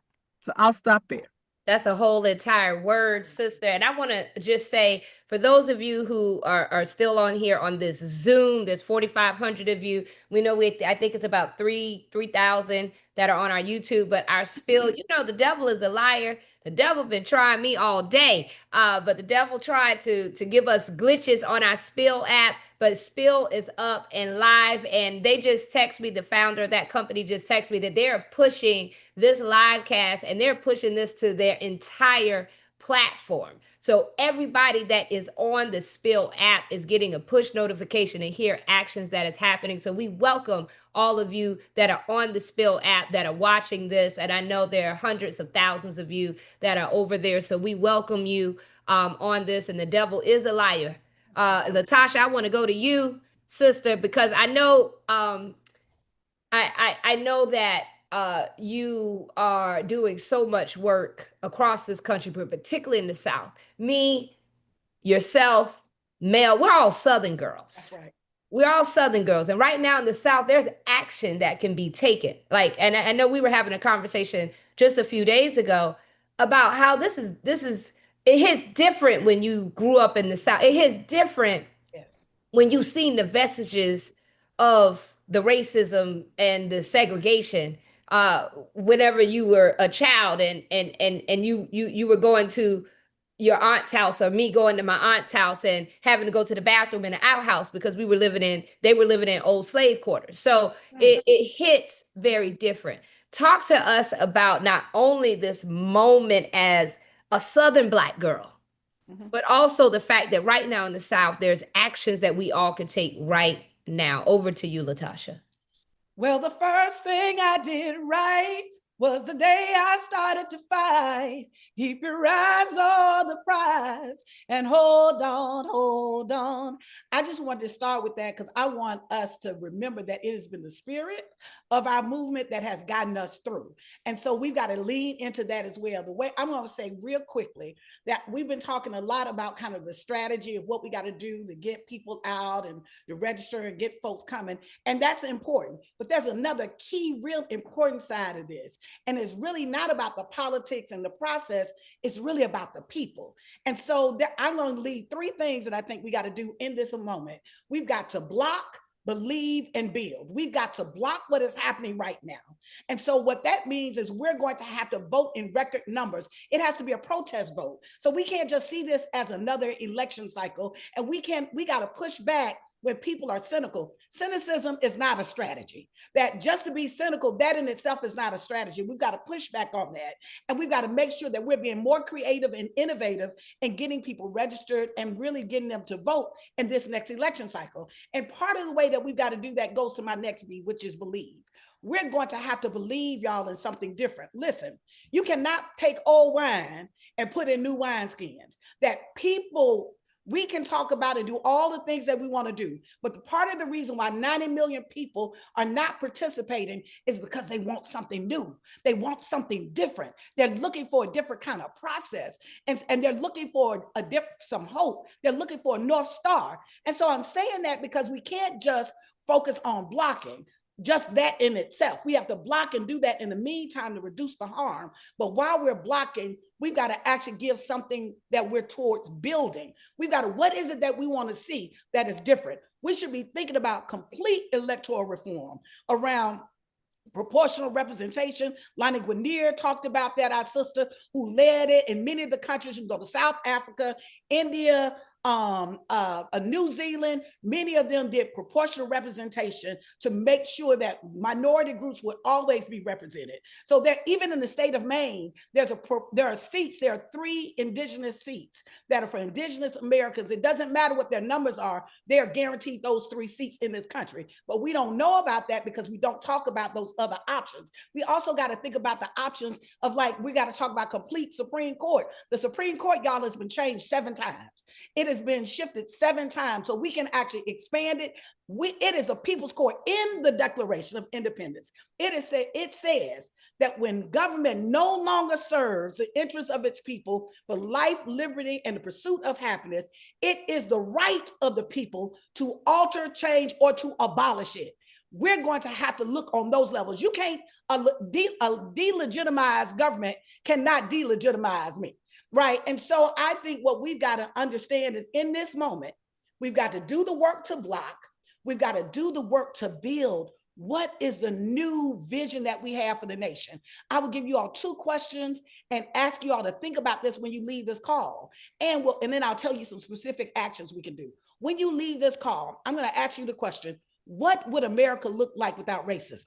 What would the institutions look like? What would education look like? What would financial institutions? What would this nation look like without racism? And what would this nation look like if all of God's children were valued and respected? You ain't got to like them. You ain't got to get along with them. You ain't got to, but at the end of the day, what would it look like? We've got to really start, while we're blocking, we got to build. Because let me tell you, Toni Morrison said that racism, that part of what racism does is it distracts us from our real work.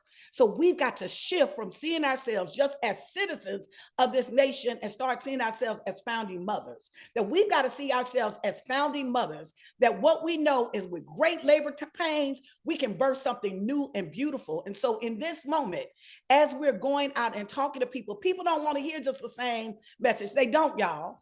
People don't want to hear that, oh, we just got to protect ourselves. That's not what people want to hear. People want to hear, what are you coming? It's like the Janet Jackson principle. What have you done for me lately? People want to know, what is it that, why are they voting? What are they going to vote for that's going to change their material lives? What are they going to vote for that's going to change the quality of life? How are they going to vote for something that is leading to us doing something different? And so given that, I'll just stop by saying, we got to do the work to block in this moment. And there's actions that are going on. You can go to our website, Black Voters Matter. We have, at the end of this, there's all kinds of actions going on. On tomorrow, we got actions going on all across the South. At 9 o'clock, you can get some of that information at the end of the call. We also, on Tuesday, will be at the state capitol in Alabama. On Wednesday, we will be in Louisiana. Listen, y'all, we got feet in the street and boots on the ground. That is what we need. But I also want to say, if we are to change, my grandmother said, what the devil meant for harm, God will use for your good. We need to understand that the Voting Rights Act was never the ceiling, y'all. It was the floor, it was an entryway for us to get in. And so what we have to do is not just fight for that. We've got to demand and desire more. That means that we're going to have to organize, just not on the national level, but on the state level and the local level. So we've got to block. We block by voting, by doing creative things to register and bring more people. That 90 million people that we've got to find and touch who did not participate because they didn't see anything new. They didn't see anything that captured their heart, their mind, and their imaginations. We've got to believe in something greater than what we already have. We can't just think about, well, we're going to just beg you at the table. No, we've got to shift. Any of you all that started businesses that you know is very different than being a founder, than just being on the other end as an employee of a business. You shift the way you see. And then the third thing really is, if we're blocking, we're believing, then we're going to have to build. We are the new architects of whatever's next. And so some of this I talk about, and I'll share it on here, but I'll talk about it on a Contraband article that I did, that an essay around laying it out. We have got to make sure that we're blocking, we're believing in something greater and in ourselves, not just as other people have disempowered us, but we've got power, y'all. We've got leverage power, we got blocking power, we've got building power, and we're going to build. And so you can find us. We got information we're giving. There's a lot of work that you can come and find out what actions are going on. There are all kinds of actions going on we want people to participate in. So thank you, Joe Taker. I can't hear you. I don't get that a lot. I still can't get this unmute and mute right. Thank you so much, Sister Latasha and Sister Mel. I want to next I want to just say before you all depart the stage, I think Sister Mel, you're going to stay on for Black Women's Leadership Collective panel that we'll have on next. If there was, just in 25 seconds or less, what would you say to everyone that's on this call that they need to do in the next 72 hours? What I said a few minutes ago, if you're in any of the states that have been impacted, show up. Get involved. Latasha told you, I told you to go to my site. There are other people who will be talking after this that have things going on. Get involved. Get involved. And if you can't get involved in person, right, make a phone call. Do what you need to do in that level. And thirdly, I heard someone say it earlier, provide some resources. Write a check. Make a contribution. Play your role or whatever that you can do. And as Black women, when we make up our mind to do something, like we have always done, right? This is the moment that we have to take and run that race. I would say one more time, right? One more time. And again, y'all, ladies, we are it. Ain't nobody else coming. Somebody say, ain't no cavalry coming. We are the cavalry. That's so right. We're going to have to act like it. And I'm excited. I'm excited for what is yet to come. I am too. Okay? Yeah. It's like, oh, y'all think y'all got us? Okay. No, baby. No. Just watch. Watch the smoke. Just watch it. We gonna really build back better. What we're saying is we are the build back better plan. And so in this moment, we cannot lose heart. In this moment, we cannot lose heart. It is up to us and our vision. For this moment, sisters, we were built for this moment. For such a time as this. My sisters, thank you so much. Thank you so much. Sisters, I want to bring up some additional dynamic Black women leaders who are leading across this country. Win with Black Women is a proud sister group in the collective of the Black Women's Leadership Collective, which is a collective of Black women leaders and Black women organizations across this country. And joining us on the stage is Sister Siobhan Arline Bradley, who is the president and CEO of the National Council of Negro Women, Dr. Stacey N.C. Grant, who is the president of our D9 Presidential Leadership Council, but also you are the president of the amazing sorority, my sister in D9, Zeta Phi Beta Sorority Incorporated. I know you're here in your multiple capacities, but also representative of all of the D9 tonight. Our sister Holly Holiday, president of Sisters Lead, Sisters Vote, and the strategist, commentator, and a founding member of the Black Women's Leadership Collective, Karen Finney, all joining us. I want us to talk about this very powerful initiative that Black women have come together around the importance of something that we all can do actually tonight. And I know we're going to get into that, but that is 1 million voters rising. Before we get in that, Siobhan, I want to go to you. Black. What did 1 I million say? black voters. Oh, 1 million black voters rising. Sorry, Yes. the branding girl in me was like, no, you gotta get it right. Karen. Thank you, Karen. Thank you. And I'll explain. And when I talk, I'll explain why that matters. I'll explain why that matters. I look forward to that. Siobhan, I want to go to you. The National Council of Negro Women has been organizing Black women in communities across this country for nearly 90 years. What is NCNW's specific response to this ruling, and how can our sisters plug into your infrastructure? Absolutely. And I want to thank you all for allowing me to go. My son is not feeling well, so I'm going to have to jump in a second. And let me just honor everybody on the line, my sisters in BWLC. Hey, Purple Power, I see you all in the chat getting down. It's so good to see you all. And I think I want to just lean into 3 specific areas of our focus. I think it's really important for us to lay the groundwork of what NCNW is intending to do. And I'm going to start with this quote by Dorothy Height to give us context. Greatness is not measured by what a man or woman accomplishes, but by the opposition that she has overcome to reach the goal. Ooh. And so I want to harness Dorothy Height in this moment because we are facing opposition. But let me be very, very clear. This is about to be televised, and I know there's a lot of people listening. But I'm so proud of the work that NCNW has been doing behind the scenes. We are currently right now, because this is going to require all of you that are listening, activating with our state legislatures across the South. We're working right now in concert with our legal partners to help draft legislation to address unfair redistricting and protect fair representation across the South. Why is that important? That is important because our intentions are to get state voters to their state legislatures by way of a piece of legislation and by way of mobilizing. One of the things that's really, really important in the NCNW model, direct service and direct action. The direct service is very, very clear. We're going to be educating through direct service. So bringing this content to the voters. If you are in the state of Louisiana, hear me, you still have to vote. I want to say it again. If you are in the state of Louisiana, that is a misnomer that has gone out via text. Your vote is still going to count. Why is that important? It is important because there are clear messages that are now being spread throughout certain states to discourage us from coming out to vote. And I say us, that's why black is so important to Karen's word. Always bet on black. You want to hear me again? Say it again for people in the back. Always bet on black. Why is that important, my sisters? Because what we're seeing inside of these state legislatures is that betting on black is why they are going back. Don't miss that. They're going back because of the influx of black voter opportunities.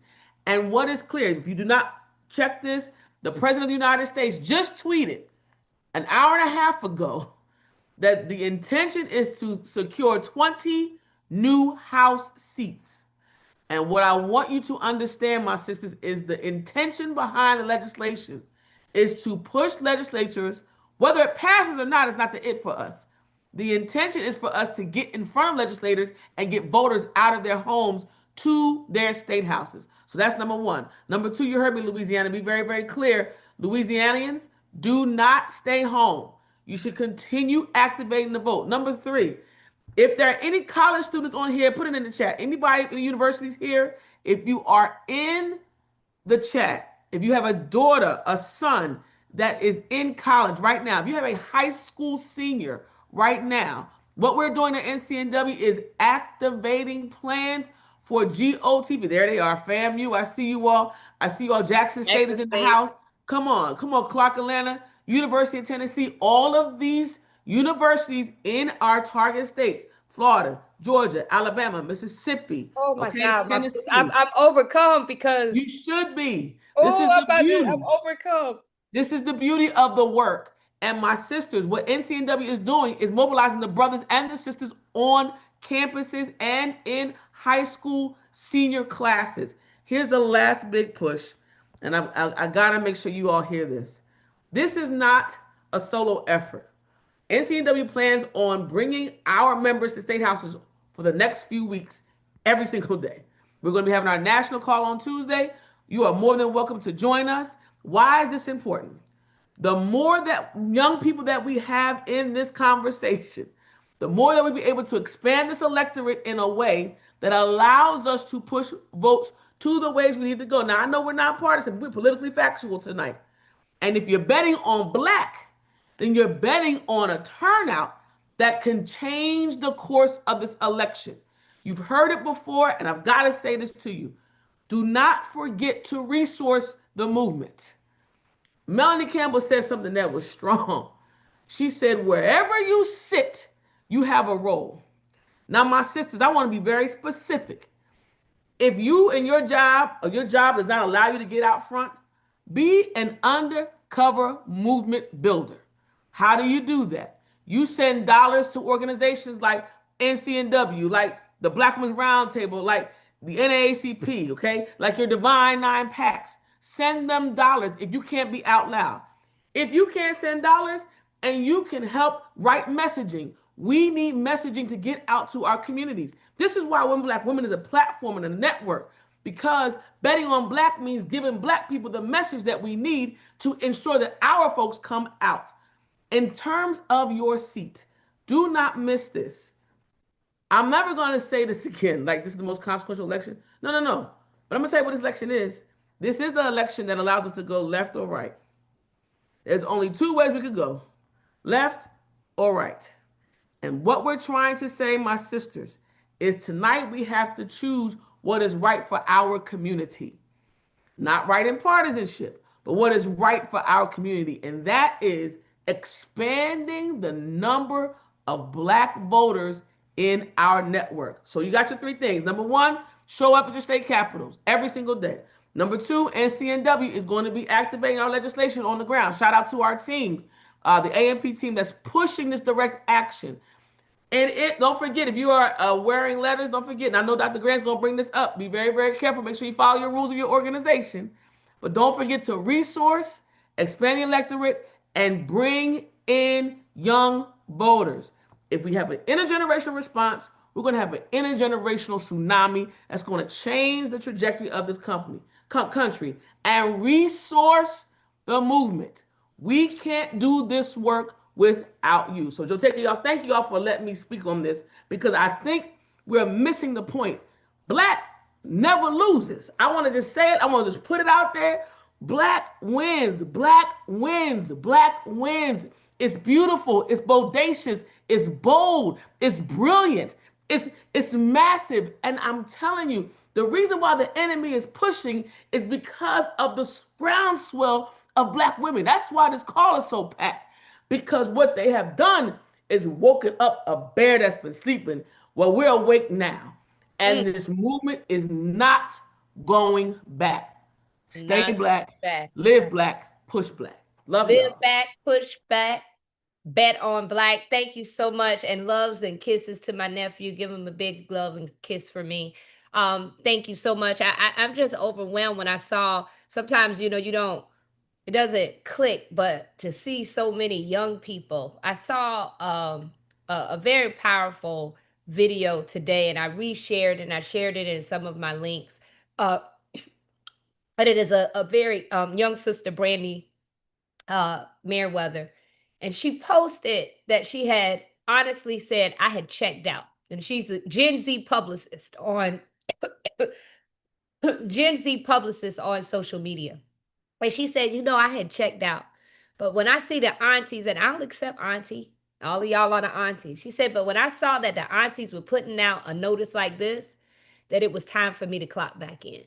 And to see all of you, a salute to every last one of you young people who listed your college and your university, or even if you're not in a college or university, if you're under the age of 25 and you're on here tonight, big salute to you. You just fill in my heart. I want to go to you, Dr. Stacey N.C. Grant. The Divine Nine represents millions of Black women and men with deep civic infrastructure. What is the call to action to all of our sorority sisters and affiliated networks that are on this call tonight? And what are D9 organizations doing right now in response to this ruling?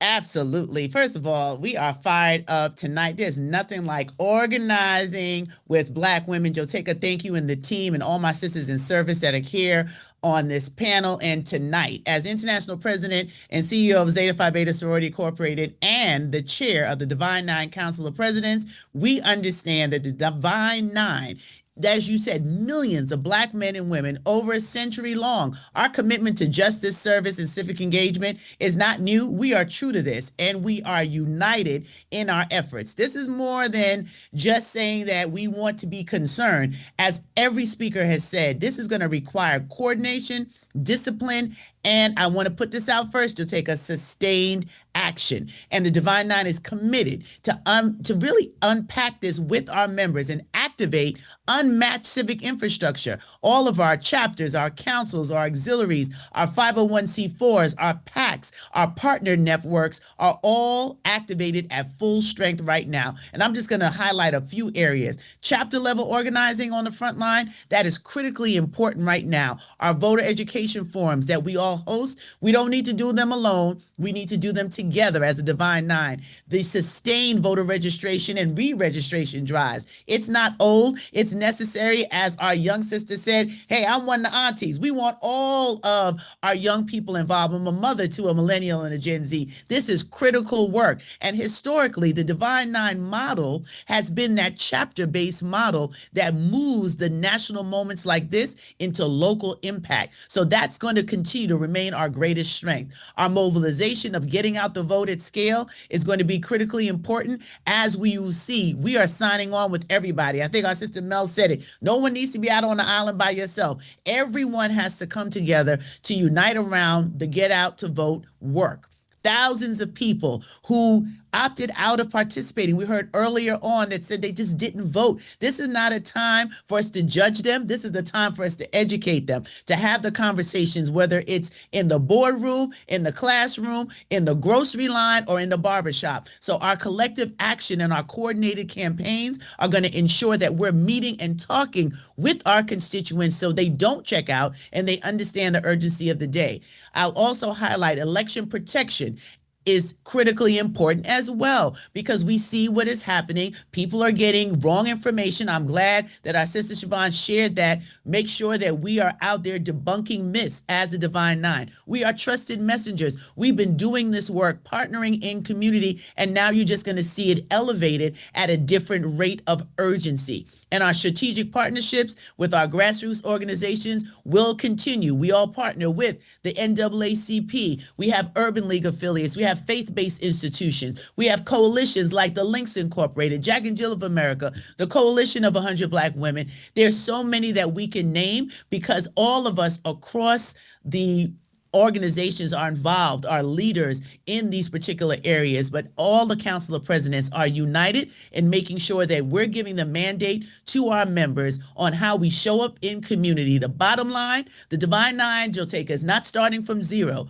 We're building on what we've always done, active, coordinated efforts that are underway. So with our MPHC chapters and our councils all across the country, you're going to see a heightened way that we're doing work together, being seen together, doing our state and local advocacy. We all have our individual legislative briefings, policy actions, and Capitol days. But now, cross-section, we're going to come together, show up together. You know the rules from all of our organizations.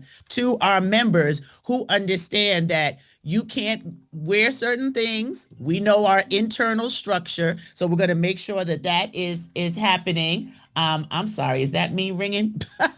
And I'll just say this as the last part of what we are going to do The Supreme Court may shift legal standards, but it cannot dismantle the collective power of organized people. We were built for moments like this, and we're going to continue to do this work. When discipline, structure, and moral clarity meet urgency, you will see how we continue to move as a Divine Nine. Organize locally, mobilize consistently, protect the vote relentlessly, partner strategically, because when we move together, as we always have, we are the dream of our founders. So more than a century long, we have been here doing the work, and Joteka, we're going to continue it with our sister organizations because we ain't scared. We're not going back. No one's putting us on the mute ministry, and if the job is going to get done, Black women going to do it. And That's right. That's right. Sister Mel, I want to come back to you because we're here. All of these sisters are part of the Black Women's Leadership Collective and the Black Women's Roundtable.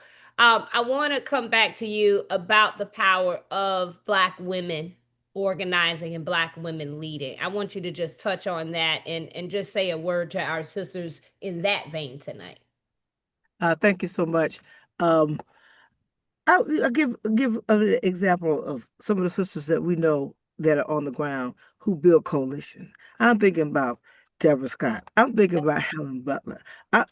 Folks like that who are on the ground in the state of Georgia, right? Who build those coalitions, who work around. I think about my sister Cassandra Wilson in Mississippi, right? Yeah, and if you think about and my sister Gayleen in Virginia, by the way, as we know, the coalition work that was done in the state of Virginia. I'm thinking about those sisters. So y'all, those who are still listening, and there's almost still 4,000 of you. Think about who's doing the work in your community and how you can get involved. And if you don't know, we've given you all the resources that you need. And then on this call, and those who can't be on the call right now, because Black Women's Leadership Collective is more than those that are on this screen, right? Being able, Black women, we decide and say, if we make up our mind, we made up our mind, understand that the backlash is real, right? You say, forward progress always has backlash. We had the audacity, y'all. We had the audacity to elect that Black woman. That's what coalition building with Black women lead it. We told Joe Biden, you're going to have a woman, it's going to be a Black one. We told Joe Biden we want a Black woman on the Supreme Court, right? Understanding that. But President Obama wouldn't have been elected twice if it wasn't for Black women organizing and making it happen. And I could go on and on the political side of what has to happen. And so, that's all I have to say. We have to do what we have to do, and we have to unite. And when we unite, we win. And last, they want to erase us. Mm-hmm. They want to erase our communities. We built this country, and we have to demand, and we will demand through our organizing and our actions and our vote. We have to overperform. Don't get it twisted. They don't even want to have an election, right? Be clear, right? But someone said it, keep voting, Alabama, keep voting, Louisiana, keep showing up, because it's going to motivate us to understand that we have the power. You may be playing the game that you're playing, right? But you're going to play the game on yourself at the end of the day. It always happens because they always overdo it. Those who don't believe in inclusion always overdo it. And so I'm looking forward to the fight. And I'm looking forward to winning that fight. It won't all happen in 2026, but Holly, I love Holly. We know we got a long game that we have to play. And some of that, I've been around a long time now. Some of this, I might not see it. But that's what our ancestors had to do. They couldn't see. They had the vision for it, and they put it all in. And our young people, y'all got it. Y'all got it. This is your world. Don't let anybody. I was so excited to hear there's so many young people on here. It made me tear up. I teared how hard up it when could I be. saw all those young people. And you see in your future, and that people are knocking all this out, your future. Trust and believe. Trust God and believe. We've all gone through moments, not like this, I will say, right? But we're going to be all right. And that's all I'm saying. We're going to be all right. We're going to be all right. I want to go now to my sisters, Karen Finney and Holly Holiday. 1 million Black voters rising. 1 billion Black voters My rising. poor dog is about to give out. Poor thing. She's like, "Can we please go out?" But she knows this is important. Thank you. I want to turn it over to you, Karen. The Black Women's Leadership Collective launched its initiative, 1 billion Black voters rising. Tonight, we all can take a tangible action and ensure that we vote, that we can make sure that our circles are registered. Talk to us about this initiative and the action that we should take right now. Yes, thank you. So I want to start with something that Mel pointed out. So the Black Women's Leadership Collective is a collaborative of 12 Black women-led, Black women-centered organizations. And I want us to, when we're talking about the power of Black women, I want you to ground yourself in the fact that together, this collaborative, we reach over 90 million Black women in this country. So you can't tell me we aren't powerful. That is real power. And each one of us, we have our own networks, right? We have our own people that we know, that we influence, that we can talk to, that we can engage with. So what does that mean? We wanted to start 1 million Black voters rising. I'll be honest, I was getting tired of all the stories about other groups that have all these untapped voters, right? Good for them. But there are millions of Black Americans who are eligible to vote who are not even registered. And that is on us. That is what we are taking on. I want us to register 1 million new Black voters, because guess what? We have been undercounted. Our political power has not peaked. We have been undercounted, we have been undervalued, and we have been underestimated. And this is a moment to stand up. You heard what Stacey Abrams said. I was honored to work on her 2018 race about the additional people we were able to bring to the polls. That is power. That is what we can do. And that's what this effort is all about. And all of the organizations, while other organizations in the Divine Nine have other projects that they're doing, and you can learn about those, frankly, on our website, this is something that we are also doing together, and it is meant to be easy. It is meant to be something where you can engage your friends. It is meant to be intergenerational. It is meant to scoop up everybody. We want to register men and women, young men, young women, this is for everybody, because we have to build power together. And as others have been saying, we want to remind people, look, you're going to be having, Holly's going to talk about this in a moment, but you're going to be having conversations, because as Yvette Clarke said, we're not just talking about one election. We are talking about building real sustained power for our communities, because when we do that, that's how we get more money in our communities. That's how we change laws in our communities. That's how we're going to fight back on all this craziness that is happening. And so I want us to be real clear. 1 million Black voters rising is about us. And we are asking you to join this movement to make us 1 million stronger. And look, if we could blow the doors off this thing, let's make it 2 million. Why not? I mean, why not? We are talking about building sustained power. Holly, talk about how we're going to do it. Oh, you're muted.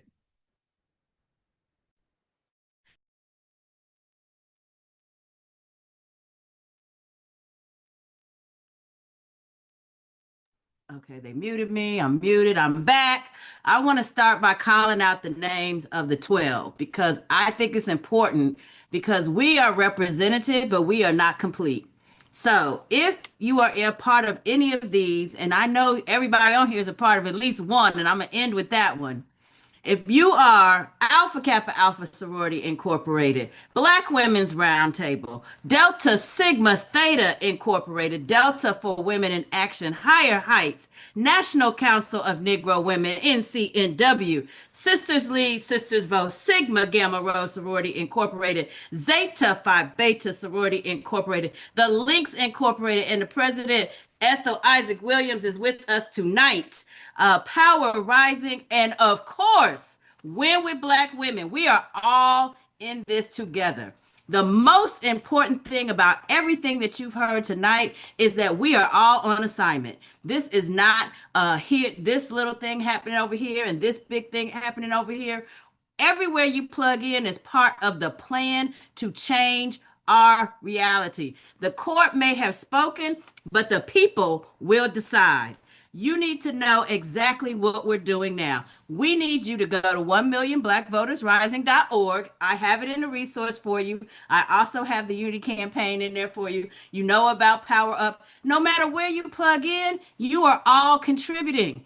This is what we need to do. And some of us, in fact, many of us on this call, I see y'all with all the color hearts. Some of y'all are part of 3 or 4 of these organizations, and you should plug in everywhere. Whatever you did last year or in 2024, this is your year to do more.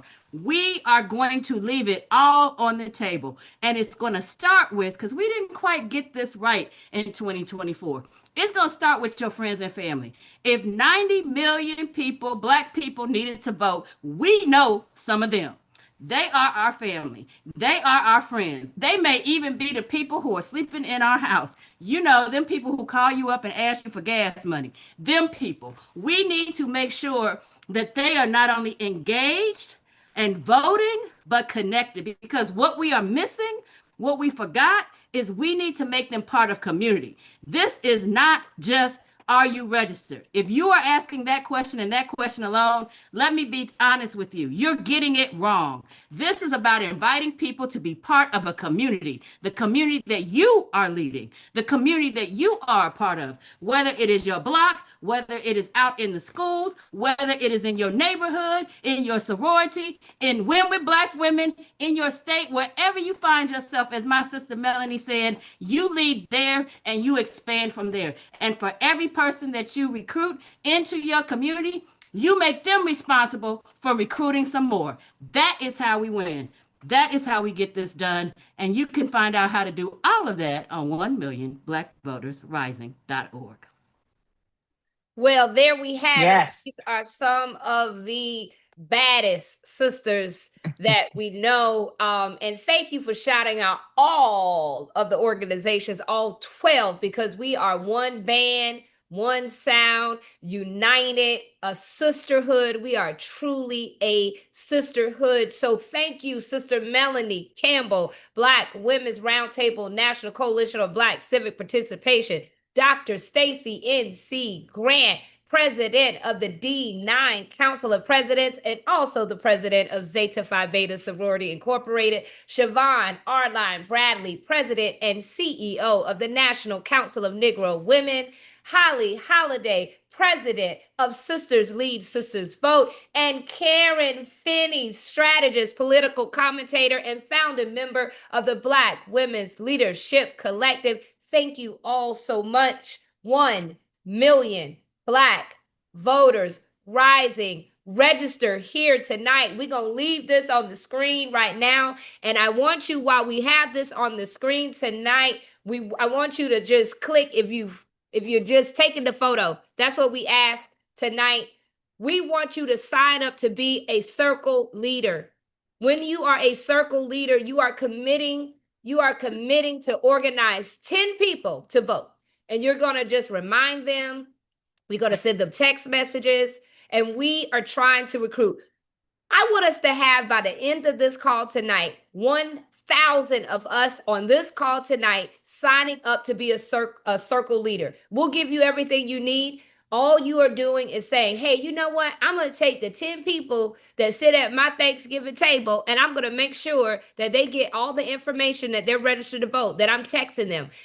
We need that commitment. We have to multiply and be force multipliers, particularly in this moment. Y'all, I know Win with Black Women, we be meeting on Zoom, y'all, but we got to be in the streets. We've got to organize, and we have all of these institutions that organizing and all of the ways for you to organize. So it's not just comfortable for us just to get on Zoom and be Zoom activists. That's important, but we've got to get out and do this work. We've got to talk to our brothers and our sisters. We've got to talk to our communities, and we've got to show up. Yes, a circle. I already see you. Sign me up. Sister Jacqueline, you just click this link that you see in front of you on the screen. I'm just talking so that y'all got enough time for you to hold your phone to this QR code and get this QR code. It's so important. If you are watching us on Spill, I know many of you now are on Spill watching us. If you are on YouTube, I want you to make sure that you are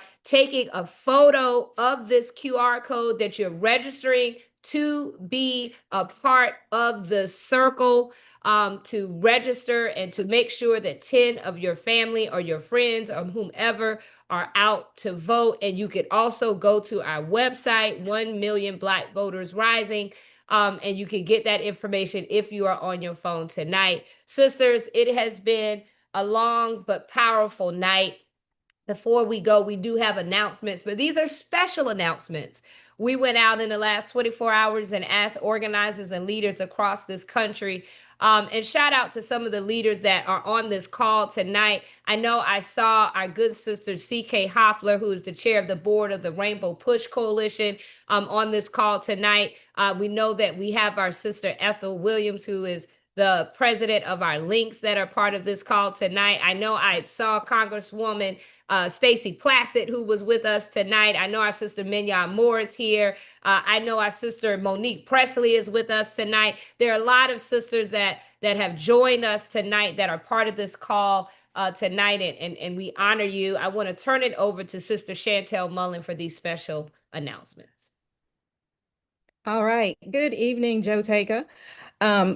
I have some voting rights announcements. We have asked organizations to send us some ways that you guys can be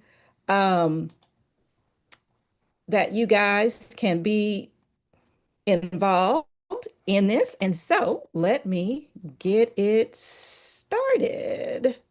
Hold on here. And there we go. All right. So the National Action Network is going to have a press conference tomorrow, May the 4th at 1 p.m. This is happening on the ground. They are going to be at Kelly Ingram Park in Birmingham, Alabama. For more information, call 205-721-5185. And we want to highlight some great work. State of the People has black papers. You can go to stateoftheppl.com /back papers, black papers. And we want to highlight just two of the black papers that they have, because as we think about building, we want to know what is possible. And so there's a paper on securing Black America, a revolutionary framework for true national security. And then there is another paper, Architects of Democracy, Reclaiming Voting Rights and Reimagining America. So we have those in the resource tab if you want to pop on over and take a look at those black papers. Tomorrow at 8 a.m. Central Time, May the 4th, on the courthouse steps and Tulane Avenue and Broad Street, there is a Fight the Power, Respect the Results. This is regarding Calvin Duncan, clerk of the court, and making sure that he can take his seat that he has won. And so this is about not just about honoring the results of that election. We can't let them take that seat from that man who won it fair and square. Also, there is Pull Up to the People's House, May the 4th. This is happening at 2:30 p.m. at the Alabama State House. The actual press conference will start at 3 p.m., but everyone will start gathering at 2:30. This is a nonpartisan gathering event. There will be a press conference to follow. You can RSVP at the link below. And they will be demanding fair representation. Then there will be Monday at the Mansion. That's also tomorrow at 9 a.m. This is at the Governor's Mansion in Raleigh, North Carolina. You can text FAIR MAPS to 25225 to get plugged in to stay in the fight. Again, this is about FAIR MAPS. Also, down in Louisiana, they are going to have a silent march. That's kicking off tomorrow at 8 a.m. At Tulane Avenue and Broad Street. They're encouraging everyone to wear black. They will not let them erase our rights. We have to fight and resist. It's going to begin at the criminal courthouse at 2700 Tulane Avenue, and we'll be walking down to City Hall. So that's tomorrow, May the 4th at 8 a.m. There's a Fair Maps information session tomorrow at 6 p.m. Central Time. You can use the link below to sign up. And there are a number of events. So you can get plugged in to the Monday, the Tuesday, the Wednesday, and Thursday. Make sure you are connected so you can get this information. Then there is another information session. Oh, and this is the one at 6 p.m. on May the 4th. You can use the Mobilize link to sign up and get plugged in here as well. And it is going to cover redistricting, what the upcoming special session could mean for Tennessee, what is the immediate impact on the Memphis communities, and how communities across Tennessee will be impacted. So make sure that you are staying plugged in so you can hear all the ways that you can fight and get all of the information that can help you be better in the fight. There is also another session Tuesday at 12 p.m. Central Time. This is going to be at the Tennessee State Capitol. And so this is about making sure that they are protecting your vote. They will be talking about the special session. Just a reminder, someone mentioned this earlier, our sister Latasha. The election in Louisiana is still happening. And so, Black Voters Matter Fund has a lot of great information. Make sure that you go to their site, subscribe, because our organizations are doing this work to get the information out. Get plugged in with them.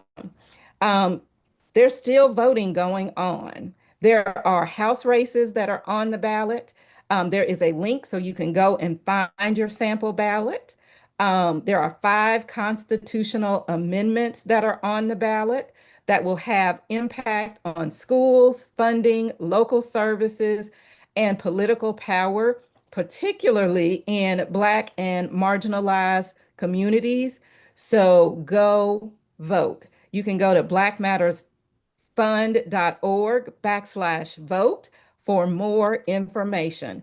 Voting is happening May the 2nd through May the 9th. And this is the primary election in Louisiana. And with that, Joteka, that is all of our announcements that we have. There's lots. There's lots of there. action. And I think if anybody can if we take anything from this call tonight, number one, this is a very serious emergency situation. This is not something we can sleep on. We need multiple strategies. We need to ensure that we are following. It was laid out so beautifully throughout the night that we have to organize the electorate, meaning we have to organize and make sure we're registering to vote. We need to make sure that we are calling on our Congress to have the courage to act. And that means we got to make sure we're voting in this election in November in massive numbers. We have to overcompensate so that they don't steal and cheat, because they will try to do that. But number 3, we have to reimagine, as Latasha Brown said, we got to reimagine voting rights. We have to reimagine the Supreme Court. Don't let anybody tell you when they say, "Oh, we need to restructure the Supreme Court." Oh, that's never happened. It's been done 7 times before. So we have to do something different because this is not normal. We are in different times. We've never seen times like this before.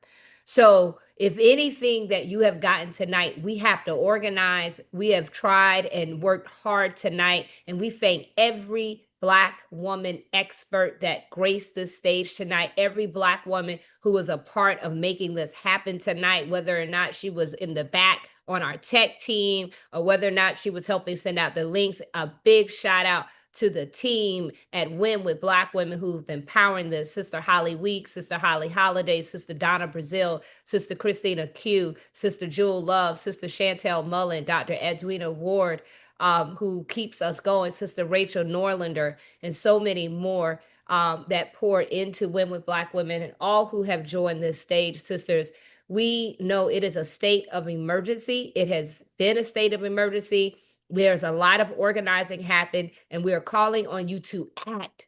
And we don't want you to act alone. We want you to bring friends and sisters and family along with you. Sisters, if you could just put in the chat something that moved you tonight, something that you learned tonight. Tell us something that you love tonight. We always like to see it in the chat. We always look back at it to take your feedback. Tell us what you thought of tonight's conversation. If there are things that you want us to dive deep in and follow up on, our next Win with Black Women convening will be May 31st. That is when we will come back together for our regularly scheduled call. Will be May 31st. As you know, we will have a special segment and a special deep dive on May 17th on AI. But we look forward to seeing you all back on May 31st. We love it. Thank you so much. We open in the spirit and we close in the spirit. And Sister Jackie DuPont Walker has been a sister, a leader, and a warrior for justice, doing this work for a very long time. Sister Jackie, please bring us home in the spirit. Thank you, Joteka, and to all the sisters on this call. This evening, we gather as leaders in our personal pursuits, the lives of family, empowerment of communities, and from circles and platforms of community engagement, people mobilization, and truth centers of faith. Put your faith identity in the chat. I am an AME from Tallahassee, Florida, now living in Los Angeles. Who are we? What kind of leadership are we bringing? We bring love leadership. Leaders moving lovingly, prayerfully, intentionally, and fearlessly.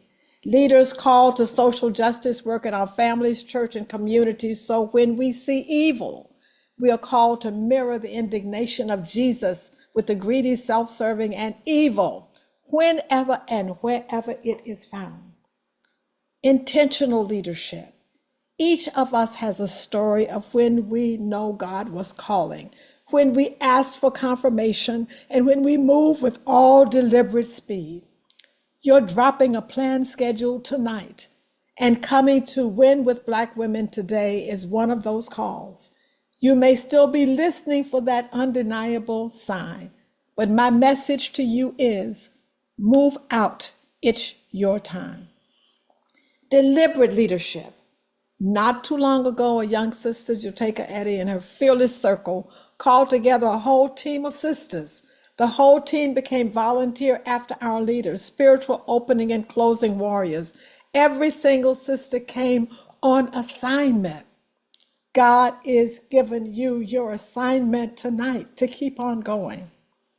Leadership on assignment and loving every minute of it. Your life's journey up to this point has led us here. For some, you are reconnecting, and for others, it is the first time among the gathering. Make no mistake, your role in this movement is ordained by God, and all you have to do is be faithful and available. We honor our ancestors for setting the stage, answering the call back then, and being trailblazers not only for Africans in America, but all people who were experiencing discrimination, prejudice, slavery, and injustice in any form. Some on this call, like our ancestors, made great sacrifices over the last years in the hopes that our sacrifices would be different for a long time. And tonight is too soon for those advances to be sunsetting or being stripped away. My father, Reverend King Solomon DuPont, co-leader in the Tallahassee bus boycott of 1955, simultaneous to Montgomery, said he hoped to leave new problems and was distressed when in the 1960s the same old problems resurfacing. Well, we understand that feeling today, yet we are here. We have work to do and we're ready for the call.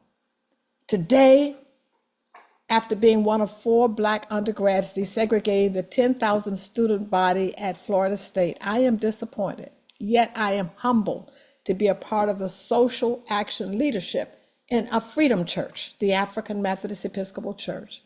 Because of the stand we took and other people who risked everything in the interest of those who had yet to be realized freedom, we have continued to make progress, staying hopeful. That freedom was in the pathway. I needed to be here tonight.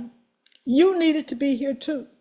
Today, I am sure that like the AME Church, other faith bodies called a special session to reaffirm our commitment to mobilize.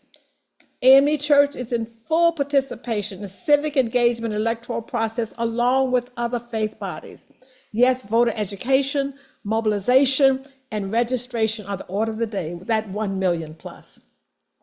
We convene today the Freedom Sunday to kick off the Freedom Summer movement. It embraces the 27-year-old AME voter alert movement, adding an 8-month-old "We'll Do It Ourselves" by the young people civic engagement movement. We welcome the vision and birthing of "We'll Do It Ourselves." It's the antidote to the MAGA madness and recognition every Freedom Church has got to be on this agenda. We are grateful for the AME Church's continued calling of urgency. All of us are called to mobilize not only in 2026 and 2028 elections, but continuing the work, yes, it's been said tonight, including the census of 2030. The Freedom Sunday movement began today, and the Black Convention is forecast for the summer. Oh, please call me. It's a follow-up to the Colored Convention of 1830. Bishop Erica Crawford, based in Mississippi and Louisiana, and Bishop Francine Brookins, the Social Action Chair, are looking to partner. Let me know they're wanting everyone to come together, as we've said tonight. Yes, our partnerships are important. In our neighborhoods, towns, cities, counties, states, and nationally, we must be linked. Whatever the name of the movement, we must be together in lockstep to ramp up voter mobilization, registration, and education campaigns, no matter the size of the church or organization, whether it's rural, small town, or urban community. If anyone is interested in coming together, that's what Win with Black Women does, and thank God for it. Yes, one of the things we offer is a 10-10-10 model. Call me, we'll talk about it. Today's response confirms that we're ready for this. It's our time, it's our watch. We are called to be faithful and available. And so, as Bishop Dotry said, let me share a scripture, the 46th division of Psalm. God is a safe place to hide, ready to help when we need him. We stand fearless, the cliff edge of doom, courageous in sea storm and earthquake, before the rush and roar of oceans, the tremor of shift mountains. To all in this circle tonight, God gave me a message to you one more time. I believe in you. You're capable of handling whatever comes next. You're doing your best, and that is enough. You are more resilient than any disaster that could strike. You will rise from this stronger and wiser than before. You have the strength to rebuild your life piece by piece. It's okay to take breaks and recharge. You're doing great. Every step forward is progress. It's okay not to be okay. We're reminded, God, that you are in charge and have a plan for our lives. We just have to be faithful and available. So let us pray. God, you take charge in every storm, so we feel you in this firestorm. You already know our thoughts and our spirits and your intentions for us, each one of us. It's time for our mustard seed faith to be evident and a testimony to the action that will follow. Thank you for these Black women who have been given one more chance to let the world see you through Black women. Lord, please be with everyone waiting to be made whole. Give them determination and holy boldness. Keep them vigilant and in search of safety and protection. Give them all that they need, plus a peace that passes all understanding, patience to know your will, to hear your voice, to heed your direction, and to bring help to them in your timing. We claim victory over opposition that threatens to erase freedoms that people deserve, to destroy schemes and install bold new barriers leading up to justice for all. We call forth the spirit of the brush harbor and hush harbor of the days of slavery, creating space to hear God's direction and branch out accordingly. Now, Lord, we leave this circle believing in the power of prayer and testifying how faith plus action changes things. Amen and amen.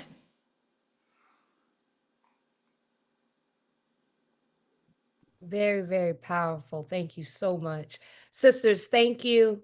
Thank you for showing up tonight. Thank you to all who graced the stage tonight. Thank you for caring. Thank you for mobilizing and organizing. And thank you for being the kind of women who, when the call goes out, you answer it. We will indeed get through this. We've seen this before, and we have gotten through this before, as Donna Brazile reminded us earlier tonight. And we always have. And we will do it again, and we will do it together. Have a blessed Sunday night. Stay connected. Please share this recording, and let us continue to win with Black women, and let us win together. Thank you all. Please, as you are exiting, I ask that you share a nugget that you got in the chat tonight, or share the name of someone who you are committing to do this work and to organize and to fight back for on behalf of.